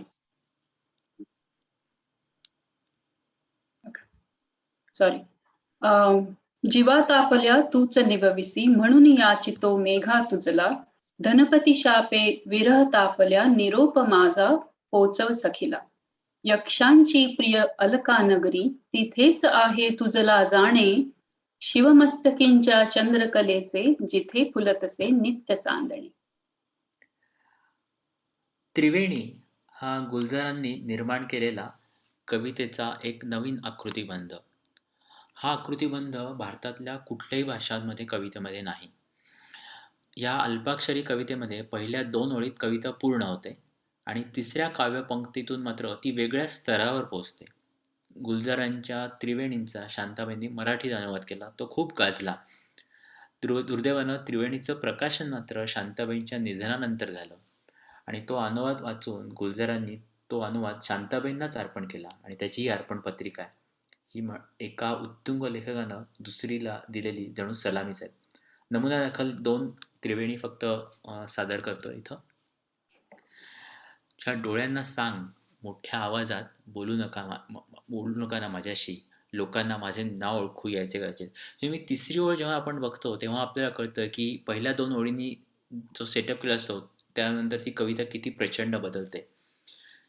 या सारे जण आरसेच वेढून घेऊ अंगावर, साऱ्यांना आपला चेहरा दिसत राहील त्यात आणि मग साऱ्यांना सारेच सुंदर वाटतील इथे. कधी कधी त्रिवेणीमध्ये जाणवतं की भाषांचं लिमिटेशन येतं. काही त्रिवेणी हिंदीमध्ये जास्त अपील होतात, मराठीमध्ये तेवढ्या होत नाहीत, पण ते भाषांचं लिमिटेशन आहे. शांताबाईंनी त्रिवेणीचे अनुवाद खूपच सुरेख केलेले आहेत आणि तुम्ही पुस्तक त्रिवेणी वाचलं नसेल तर जरूर वाचा. शांताबाईंनी केलेल्या कथेच्या अनुवादापैकी सर्वात गाजलेला त्यांचा अनुवाद म्हणजे लुईजा अल्कॉटच्या लिटिल वुमेनचा 4 जणी. ही 4 मुलींची गोष्ट आहे काही वर्षांपूर्वी त्याच्यावर चित्रपटही आला होता. मूळ गोष्ट सुंदर आहेच, पण शांताबाईंनी केलेला हा अनुवादही अतिशय वाचनीय आहे. आधी सांगितल्याप्रमाणे शांताबाईंना जपानी आणि चिनी कविताही आवडायच्यात. तर त्यांनी जपानी कविता हायकूंचे पण अनुवाद केलेले आहेत. त्यातले नमुनादाखल 2 हायकू. वेड भरविले कसले चंद्रा शेजाराच्या उरी, खुळा रात्रभर बसला होता वाजवीत बासरी. आणि दुसरा हायकू असा आहे. मृत पत्नीची फणी पावलाखाली आली अचानक, हृदयात उठली हिमवेदना दाहक. ह्यातले शेवटचे जे 2 शब्द आहेत ना, त्यातला कॉन्ट्रास्ट त्या वेदनेची पातळी अतिशय प्रभावीपणे दाखवतो असं मला वाटतं. मंडळी, रॉबर्ट फ्रॉस्टची stopping by the woods on a snowy evening ही प्रसिद्ध कविता आणि त्यातल्या शेवटच्या 4 ओळी तुम्हाला माहिती असतील. Woods are lovely dark and deep, but I have promises to keep, miles to go before I sleep, miles to go before I sleep. या 4 ओळींचा शांताबाईंनी मराठीमध्ये किती सुरेख अनुवाद केलाय ते पहा. गर्द हिरव्या रम्य या आहेत राई, थांबण्या येथे परंतु वेळ नाही, पाळणे आहे दिलेला शब्द काही, मैल ओलांडून जाणे पावलांना, नीज नाही तोवरी या लोचनांना.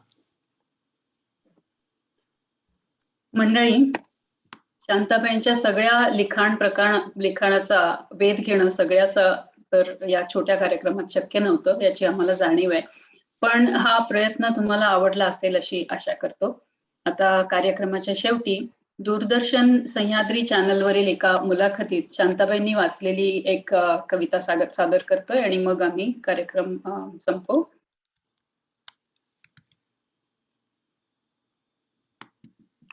असेन मी नसेन मी तरी असेल गीत आहे, फुला फुलात येथल्या उद्या हसेल गीत आहे.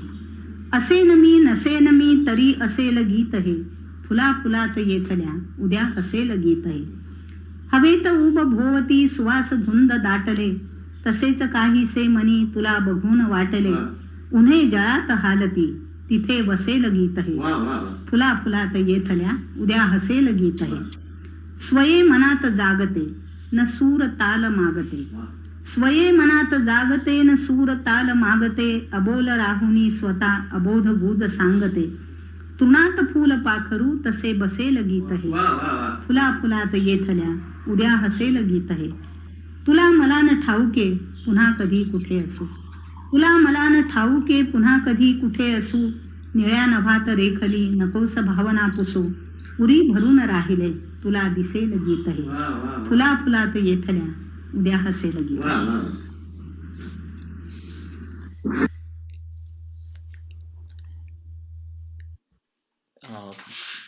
माधव, सूत्र तुझ्याकडे देतो. फक्त यापूर्वी एक मला वाटतं अजय कोष्टी सरांनी आपल्याला जे काल छायाचित्र पाठवली ती मी फक्त शेअर करतो आणि होय. अजय कोष्टी सरच मला वाटतं त्याविषयी जास्त चांगले सांगू शकतील. ही घरगुती चित्र आहेत, छायाचित्र आहेत आणि काल अजय सरांनी पाठवली. कार्यक्रमाची ज्यांना माहिती मिळाल्यानंतर मी सहज शेअर करतो. मला वाटतं या पहिल्या फोटोत उजवीकडून दुसऱ्या शांताबाई आहेत असं मी सांगितलं आणि दुसरं चित्र मला वाटतं कुठल्या तरी कार्यक्रमात काढलेलं आहे. होय, थँक्यू सागर आणि अजय कोष्टी सरांकडे जाण्यापूर्वी सर्वप्रथम म्हणजे तुमचं दोघांचं अभिनंदन की किती किती सुंदर कार्यक्रम सादर केलेला आहे आणि सगळंच सुंदर, म्हणजे कविता सादरीकरण सुंदर, जी गाणी तुम्ही निवडली ते सुंदर, इवन फोटोज आणि मला असं वाटतं की मोस्टली रत्नालीचे फोटोग्राफी होते, किती सुंदर. वा वा वा वा, फारच फारच छान. आणि प्रत्येकाचं म्हणजे या कार्यक्रम पाहणाऱ्याचं प्रत्येकाचं म्हणजे डोळे अनेक वेळा भरून आलेले असतील. So many many thanks. मलाही आभार मानायचे तौर्याचे. अगदी आम्हाला पोटभर कविता वाचायला मिळाल्या आणि थँक्यू. थँक्यू. आणि आपलं भाग्य आपण म्हटलं तसं की अजय कोष्टी सर आहेत, वासुदेव घारपुरे यांच्यामुळे आपली ओळख त्यांच्याबरोबर झाली आहे. अजय सर, पुन्हा एकदा नमस्कार, स्वागत. आपण पाहिलाच आत्ता हा कार्यक्रम आणि सुरुवातीला मी जे म्हटलं होतं की म्हणजे आत्यंतिक प्रेम आहे या मंडळींना शांताबाईंबद्दल. ते म्हणजे बहुतेक कळून आलेलं आहे. मी थोडक्यात थोडीशी ओळख करून देतो अजित सरांची. म्हणजे ते शांताबाईंचे भाचे आहेत. His Maugham is cousin sister of Shantabai आणि पत्नीकडून पण पत्नींची आत्या या शांताबाई असं त्यांचं नातं आहे. तर Sagar, if you can just start with that photographs आणि मग आपण अजय सरांना त्या फोटोग्राफ्स पासून सुरुवात करून मग काही आम्हाला सांगता आलं तर अजय सर खूप आवडेल. ठीक. आणि प्रोग्राम खूप चांगला झाला. सो हा जो लेफ्ट टॉपचा जो फोटो आहे त्याच्यामध्ये शांता शेळके या राईटने दुसऱ्या आहेत आणि त्यांच्या शेजारी म्हणजे आपल्या लेफ्टला आहे ती माझी आई आहे आणि त्यांची एक सख्खी बहीण पण इकडे आहे. आम्ही तिला मीरा मावशी म्हणायचो. त्या आहेत दुसरी स्टँडिंग फ्रॉम लेफ्ट आणि मग बाकीच्या ज्या आहेत त्या सगळ्या कझिन्स आहेत शांता शेळकेंच्या. आणि मग खाली बसलेले जे आहेत त्याच्यामध्ये लेफ्टला शांता शेळकेंची आई, वहिनी म्हणायची त्यांना, आणि त्यांच्या शेजारी बसला आहेत ते राम शेळके, त्यांचा भाऊ किंवा माझा फादर इन लॉ, आणि त्यांच्या शेजारी वहिनी. वहिनी इज ऍक्च्युली स्टील लिव्हिंग. आणि त्यांच्या शेजारी, वहिनींच्या शेजारी बसले आहेत ती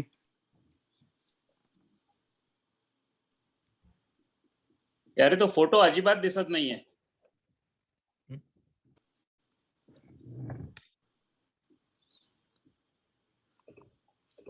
मी शेअर केलेला दिसत हो, नाही फोटो. आम्हाला दिसतोय. सागर आम्हाला दिसतोय. हा दिसतोय फोटो. मला असं वाटतं काही जणांना प्रॉब्लेम आहे बहुतेक. काय. नाही, आला. ओके. हा, ओके. हा, प्लीज कंटिन्यू अजय सर. हो, मला वाटतं ते फ्रीज झालेत. फ्रीज झालं. हा, हो, मे बी वी लॉस्ट हिम. खूप जुना फोटो आहे. त्याचं म्हणजे रेझोल्युशन पण बरंच कमी आहे.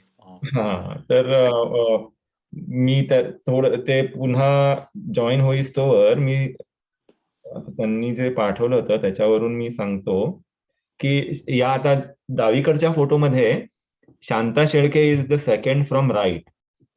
अजय सरांच्या आई म्हणजे my mother Leela is to her left.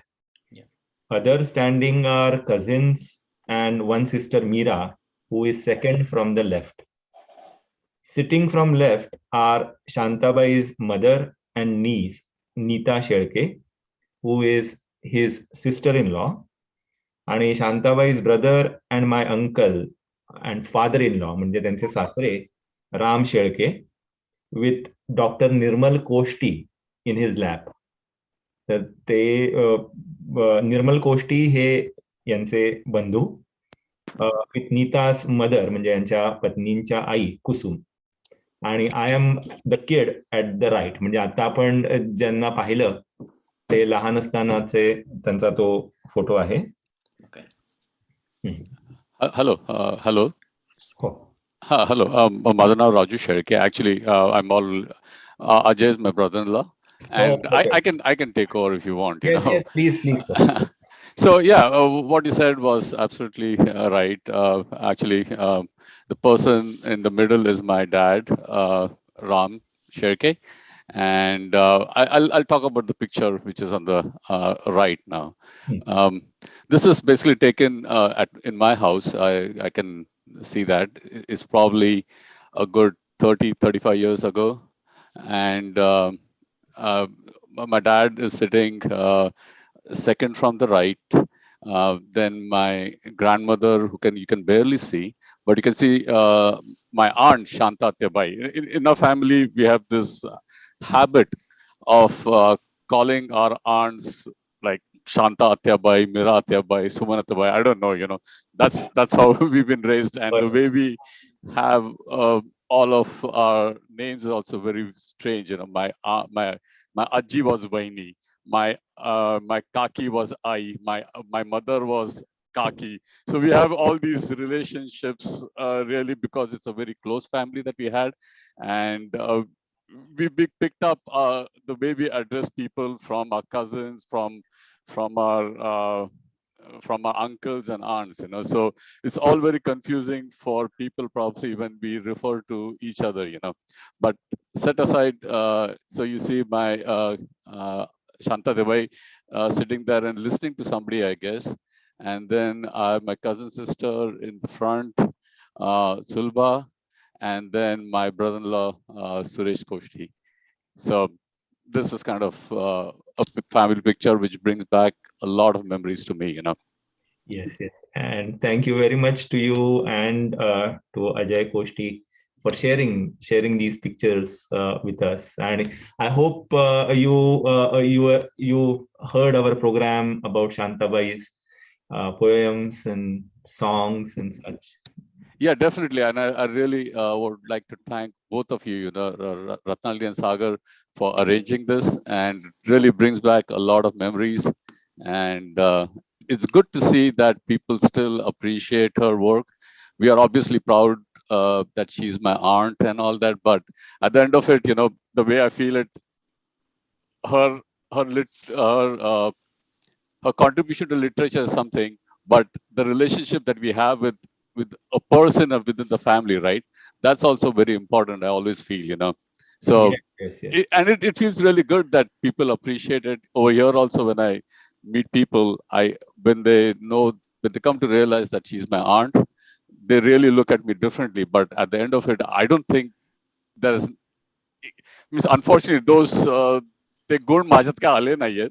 But it's always good to see that people appreciate it. And I always feel strange that they expect me to be something like her, you know, which I was never am and never will be.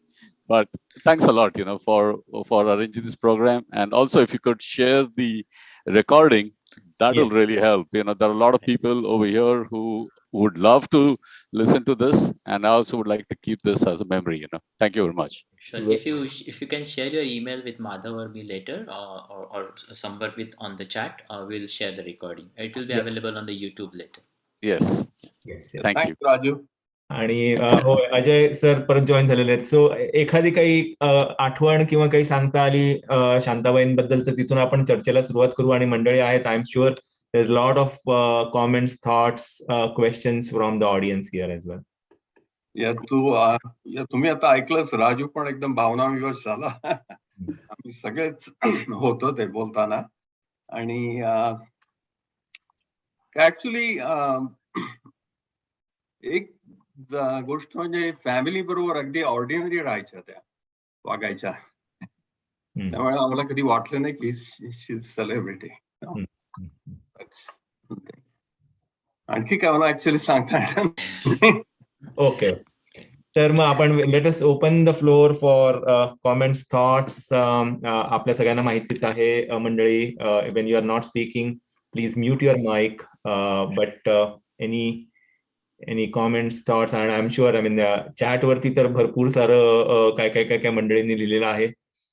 But I would like to invoke Padma मामी. I don't know if she still there, पण त्यांनी एक सुंदर की शांताबाई मंगलाष्टक पण करायच्या असं लिहिलेलं आहे. मामी, इफ यू आर देअर.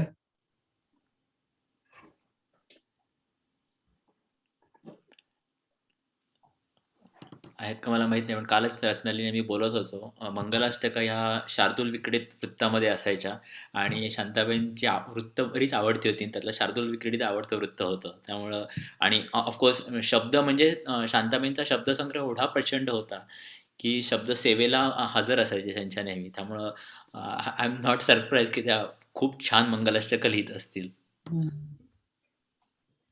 तर मी ते हे वाचून दाखवतो त्याच्यामधला, की माथा दिव्य किरीट रत्न कलगी दुर्वादले त्यावर, अंगी सिंदूर लेपिला कसियला कासेसी पितांबर, शुंडा दंड रुळे विचाल उदरी, दो कर्ण शूर्पाकृती, शोभे ध्यान उदार सुंदर तुझे देवा गणेशा किती. अरे किती सुंदर. मस्त. वा वा वा. नमस्कार, मी राधिका बोलतेय. राधिका हा बोल. गोसावी. श्रीनिवासच्या ह्याच्यावरनं बोलतेय, पण बहुतेक त्याचं नाव दिसत असेल.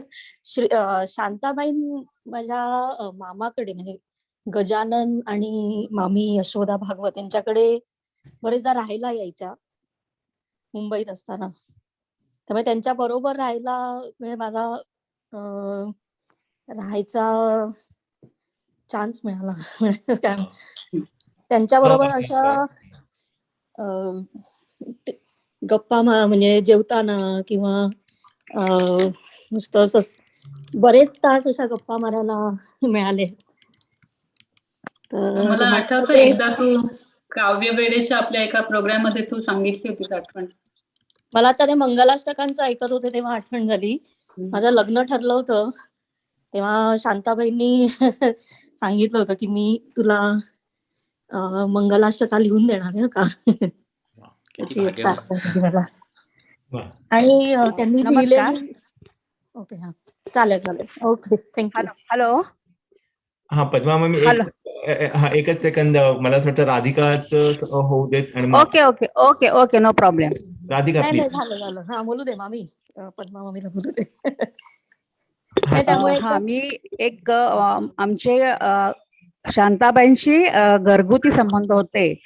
आमच्याकडे नेहमी त्या येत असत आणि अतिशय म्हणजे इतक्या विद्वत्ता प्रचूर त्यांचं बोलणं असायचं की ऐकत राहावं. वाणी त्यांची इतकी गोड होती आणि इतक्या हॅलो. होय बोला. हॅलो.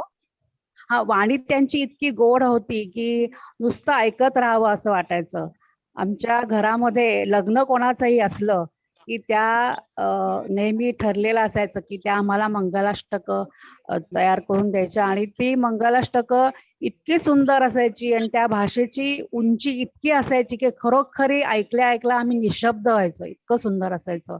आणि त्यांचा लताबाईंशी म्हणजे मंगेशकर घराण्यांशी खूप घरोबा होता. तर त्यांच्याही बऱ्याच गोष्टी, त्यांच्या गाण्यांच्या बद्दलची निर्मितीची प्रक्रिया, हृदयनाथ, लताबाई, आशाबाई अशा अनेक गोष्टी त्या आमच्याकडे नेहमी येऊन सांगत असायच्या. तर त्यांच्याशी भेटणं, त्यांच्याशी बोलणं आणि हे इतकं आनंददायी असायचं की शांताबाई येणार म्हटल्यावरच सगळ्यांच्या अंगामध्ये उत्साह संचारायचा. आणि आता आपल्याला खूप काहीतरी छान छान ऐकायला मिळणार आहे. त्यांच्या कविता आणि गाण्यांबद्दल तर होतच, परंतु साहित्य विश्वातलंही आपल्याला बरंच काही ऐकायला मिळणार आहे. ह्या तयारीने सगळे आपले अगदी कान म्हणतात तसे काय जीव कानामध्ये जीव आणणं म्हणतात तशा प्रकारे सगळेजण तयारीने बसायचे. आणि आत्ता एक मी पाठवलं होतं माथा किरीट दिव्य कलगी हे मंगलाष्टक आमच्या घरातल्या एका लग्नासाठी त्यांनी तयार केलं होतं आणि मी ते त्या लग्नामध्ये म्हटलं होतं.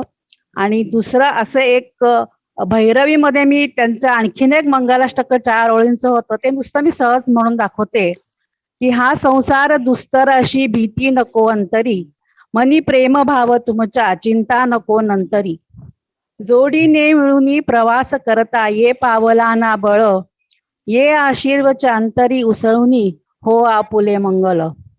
आता हे जे त्यांनी दिलं होतं तर ते त्याने असं सांगितलं होतं की हे जे कडवं आहे हे सर्वात शेवटी तू म्हण. तर जेव्हा नवीन युगामध्ये किंवा नवीन आयुष्यामध्ये नवरा नवरी जेव्हा प्रवेश करतात तेव्हा मनामध्ये खूप भीती असते, दडपण असते. तर शेवटचं कडवं म्हणून त्यांच्या मनातली आपण भीती कमी करावी आणि त्यांना आशीर्वाद द्यावं की तुमचं सगळं छान होणार आहे. तर हे जे कडवं आहे ते भैरवीमध्ये घेतलं होतं आणि अतिशय सुंदर अशा प्रकारे त्यांनी बरीच कडवी रचून दिली होती आणि त्या वेगवेगळ्या रागामध्ये मी ती म्हटली होती. पण हे जे कडवं आहे ते भैरवीमध्ये म्हटलं होतं. आणि तर हे कदाचित कोणाला माहिती नसेल की त्या मंगलाष्टक पण लिहित होत्या, हे माहिती नसेल असं मला वाटलं म्हणून मी हे मुद्दाम सांगितलं. आणि दुसरं म्हणजे त्या जेव्हा कधी यायच्या मुंबईमध्ये, नंतर त्या पुण्याला राहायला गेल्या, तेव्हा दादरला त्या बरेच वेळा यायच्या. आमचे एक धीर आहेत गजानन भागवत म्हणून, त्यांच्याकडे ते यायच्या आणि म्हणजे घरोब्याचे संबंध होते, त्या कधीही आमच्याकडे यायच्या, असं कळवायलाही लागायचं नाही की मी आता तुमच्याकडे येते. पण त्या येणार असल्या की आमच्या सगळ्या घरांमध्ये फोन जायचे की आज शांताबाई येणार आहेत, आणि लगेच आम्ही तिथे दादरला जाऊन म्हणजे शब्दोत्सव म्हणा किंवा गीतोत्सव असा साजरा करत असू. आणि खूप म्हणजे आता कार्यक्रम ऐकताना खूप त्यांची सारखी आठवण येत होती. त्यांचं बोलणं, त्यांच्या कायम पदर त्यांचा डोक्यावर असायचा, जराही तो पाठीमागे आला की त्या पुढे सारून घ्यायच्या, आणि त्यांच्या एक एक लकबी होत्या त्या डोळ्यासमोर उभ्या राहायला, आणि खूप मजा आली. खूप सुंदर कार्यक्रम झाला. धन्यवाद. धन्यवाद. धन्यवाद. थँक्यू पद्मा मामी. पद्मा मामी, मला एक आठवण आली त्यांची. हा. मला आठवते मी गजानन काकांना पण भेटलेलो आहे खूप वेळा. मी एक दोनदा मुंबईला जेव्हा मी त्यांच्याकडे गेलो अच्छा अच्छा. ओके तेव्हा ओके. त्यांच्या घरी पण मी गेलो होतो. सो आय बरोबर. Have some memories about both of them, या So या या राईट. यशोदा भागवत आणि Gajanan Bhagwat. yes, exactly. Yes yes. Yes, I do remember या या going to the house too. या या राईट. मी देखील एकदा गेलो होतो गजानन बागवानकडे शांता शेळके बरोबर. Thank you thank you. म्हणजे आणखीन कोणाला कॉमेंट्स, थॉट्स? प्राची, महेश, ही आपली सगळी बिनीची मंडळी. कविता शांताबाईंची एक कविता वाचू. हो, अनोळख मधली आहे. कविता फुटत नाही. शब्दांचे देठ खुडता वळून नये पाहू, शब्दांचे देठ खुडता वळून नये पाहू, गढुळलेल्या पाण्यात पुन्हा पाय नये देऊ. शब्दांचे देठ खुडता वळून नये पाहू, गढुळलेल्या पाण्यात पुन्हा पाय नये देऊ. फुलपाखरांचे झगमग पंख नंतर होतो चुरा, फुलपाखरांचे झगमग पंख नंतर होतो चुरा. कुठला रंग खोटा म्हणशील, कुठला म्हणशील खरा. फुलपाखरांचे झगमग पंख नंतर होतो चुरा, कुठला रंग खोटा म्हणशील, कुठला म्हणशील खरा. निग्रहाच्या नकाराची ठाम इतकी ग्वाही, निग्रहाच्या नकाराची ठाम इतकी ग्वाही. खुडल्या शब्दांमधून पुन्हा कविता फुटत नाही, खुडल्या शब्दामधून पुन्हा कविता फुटत नाही. काय बोलणार इतक्या सुंदर कवितेनंतर. रत्नाली आणि सागर खूप खूप छान, आणि खूप सुंदर झाली आमची संध्याकाळ, आता रात्रही होईल. Thank you very much. Thank you Prachi, thank you. तेच अवघड काम सगळ्यात तेच होतं की कुठल्या घ्यायच्या, कारण इतकं लिहिलेलं आहे आणि सगळंच इतकं आवडतं. Thank you Prachi. Thank you. Anybody else? Yeah, Rahul Rege here. Can you hear me? Yes, yes, we can. Okay, thanks. तर मी सागरचा ऍक्च्युअली क्लासमेट, आम्ही COEP मध्ये एकत्र होतो, आणि मी शेवटून पहिला यायचो वर्गात आणि सागर नेहमी पहिला यायचा, ऍक्च्युअली पहिला यायचा. आणि दॅट शोज ऍक्च्युअली एवढं काम केलंय, एवढं म्हणजे रिसर्च केलंय. It's amazing. कविता ऐकून खूप छान वाटली आणि गाणी ऐकून तर खूपच छान वाटलं. So great job. Thank you for this. Any time. Thank you. Thank you Rahul. Thank you. Anand, we will, anybody else? If not, I will like to give the last. Mahesh, बोल. हा नाही, तर धन्यवाद सागर आणि रत्नाली. अपेक्षा तुम्ही पूर्ण नुसती केली नाही तर अपेक्षेला खूपच पुढे गेलात. म्हणजे फारच छान संकलन. आणि एक फक्त मला जाणवलं की मी आणि सागरने जेव्हा तो गझलचा, तर शांताबाईंच्या गझला मला एवढ्या माहित नाहीत, पण तुम्ही एक गझल निवडली त्यामुळे मला जरा बरं वाटलं. हो, तुला आठवण ठेवून आम्ही तुझ्यासाठीच ती निवडली होती महेश. बरोबर. पण फारच सुरेख केलात कार्यक्रम, आणि बरीचशी माहिती मला मिळाली जी मला म्हणजे माहिती नव्हती. म्हणजे तुम्ही ज्या बॅक स्टोरीज आणि सगळं जे सांगितलं, आय थिंक ते अगेन अपेक्षा होतीच असं काहीतरी ऐकायला मिळेल, आणि ती तुम्ही अपेक्षेला पुढे गेलात. तर धन्यवाद, आणि तौर्याचे पण धन्यवाद असा कार्यक्रम ऑर्गनाईज केल्याबद्दल. थँक्यू महेश. मला असं वाटतं Bharati wants to say something. Bharati Jawalkar. हा, नमस्ते शिल्पा आणि Madhav. Heartiest congratulations. Amazing programme आहे. एक सजेशन आहे की तुम्ही ह्याचा पार्ट 2 करायला पाहिजे. कारण आज रविवार सकाळी असं ते खूप रुखरुख लागली आता पुढे, म्हणजे अजून आता ते पुढे अजून खूप ऐकायला आवडेल. आणि सागर आणि रत्नाली अमेझिंग. तुम्ही म्हणजे माझी तुमच्याशी ओळख नाहीये, पण फार सुंदर, फारच सुंदर आणि खूप काही गोष्टी अ, नवीन शिकायला पण मिळाल्या, की ज्या आपण नेहमी काही अनकॉमन कविता घेतल्या शांताबाईंच्या आणि खूप खूप आवडला कार्यक्रम. आणि थँक सो मच इन्व्हिटेशन पाठवल्याबद्दल. Thanks. Most welcome. Sir, Joshi sir muted आहात सर. सर म्यूट आहे. मला असं वाटतं अनम्यूट करता येईल का? झालं का? हा. येत आहे का ऐकू?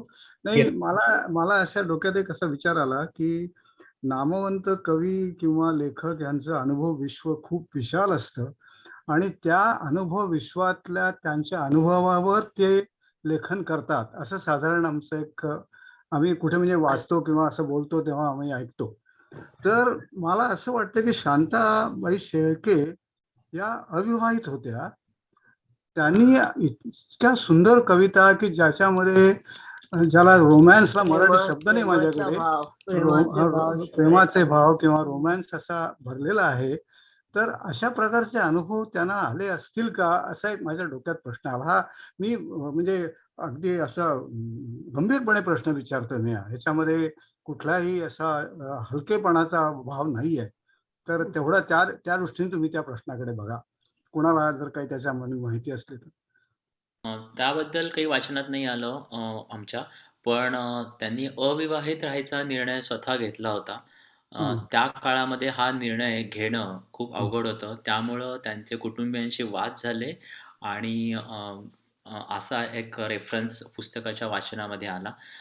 आणि त्यांनी धूळपाटीला त्यांनी सांगितलं की धूळपाटी हे माझं आत्मचरित्र नाही, कारण त्यांना त्यांचं पूर्ण खाजगी आयुष्य खाजगीच ठेवायचं होतं.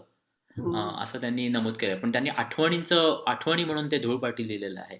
आणि त्यामध्ये एक फक्त रेफरन्स कुठेतरी आलेला आहे की मुंबईहून तडकाफडकी त्यांना पुण्यात यावं लागलं काही घटनेमुळं. पण नक्की काय झालं ते त्यांनी उल्लेख केलेला नाही पुस्तकामध्ये सुद्धा.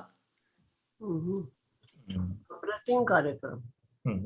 थँक्यू. आपण पाऊण वाजतोय तिथे. तर कार्यक्रमाचा समारोपाकडे येण्यापूर्वी would like to give last word to Anand. Anand. अप्रतिम कार्यक्रम, प्रचंड परिश्रम आणि संयोजन त्याचं अतिशय उत्कृष्ट, सादरीकरण उत्कृष्ट. त्यामुळे या कार्यक्रमाबद्दल एका शब्दातच बोलता येईल, अप्रतिम कार्यक्रम.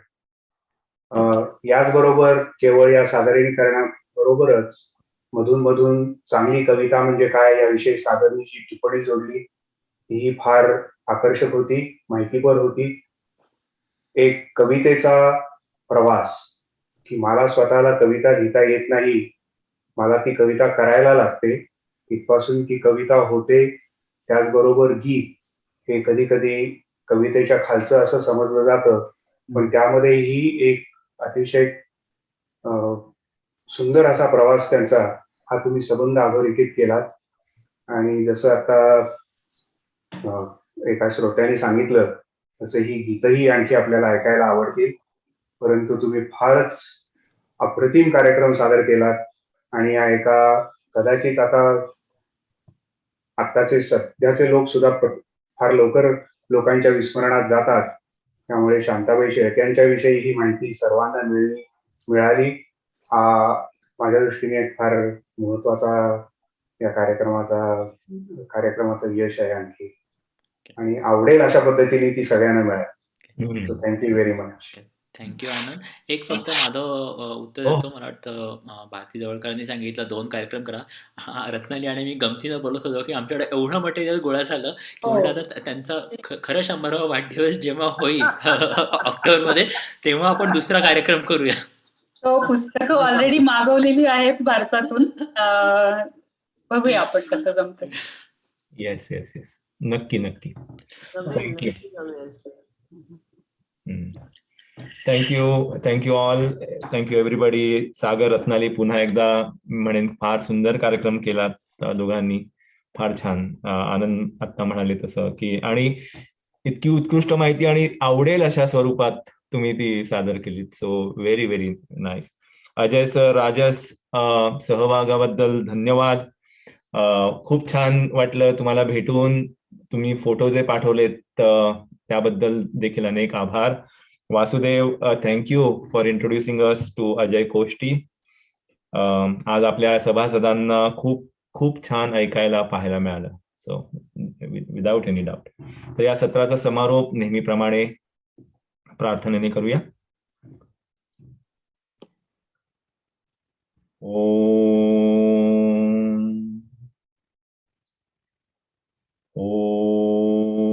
सर्वे सुखिनो भवन्तु,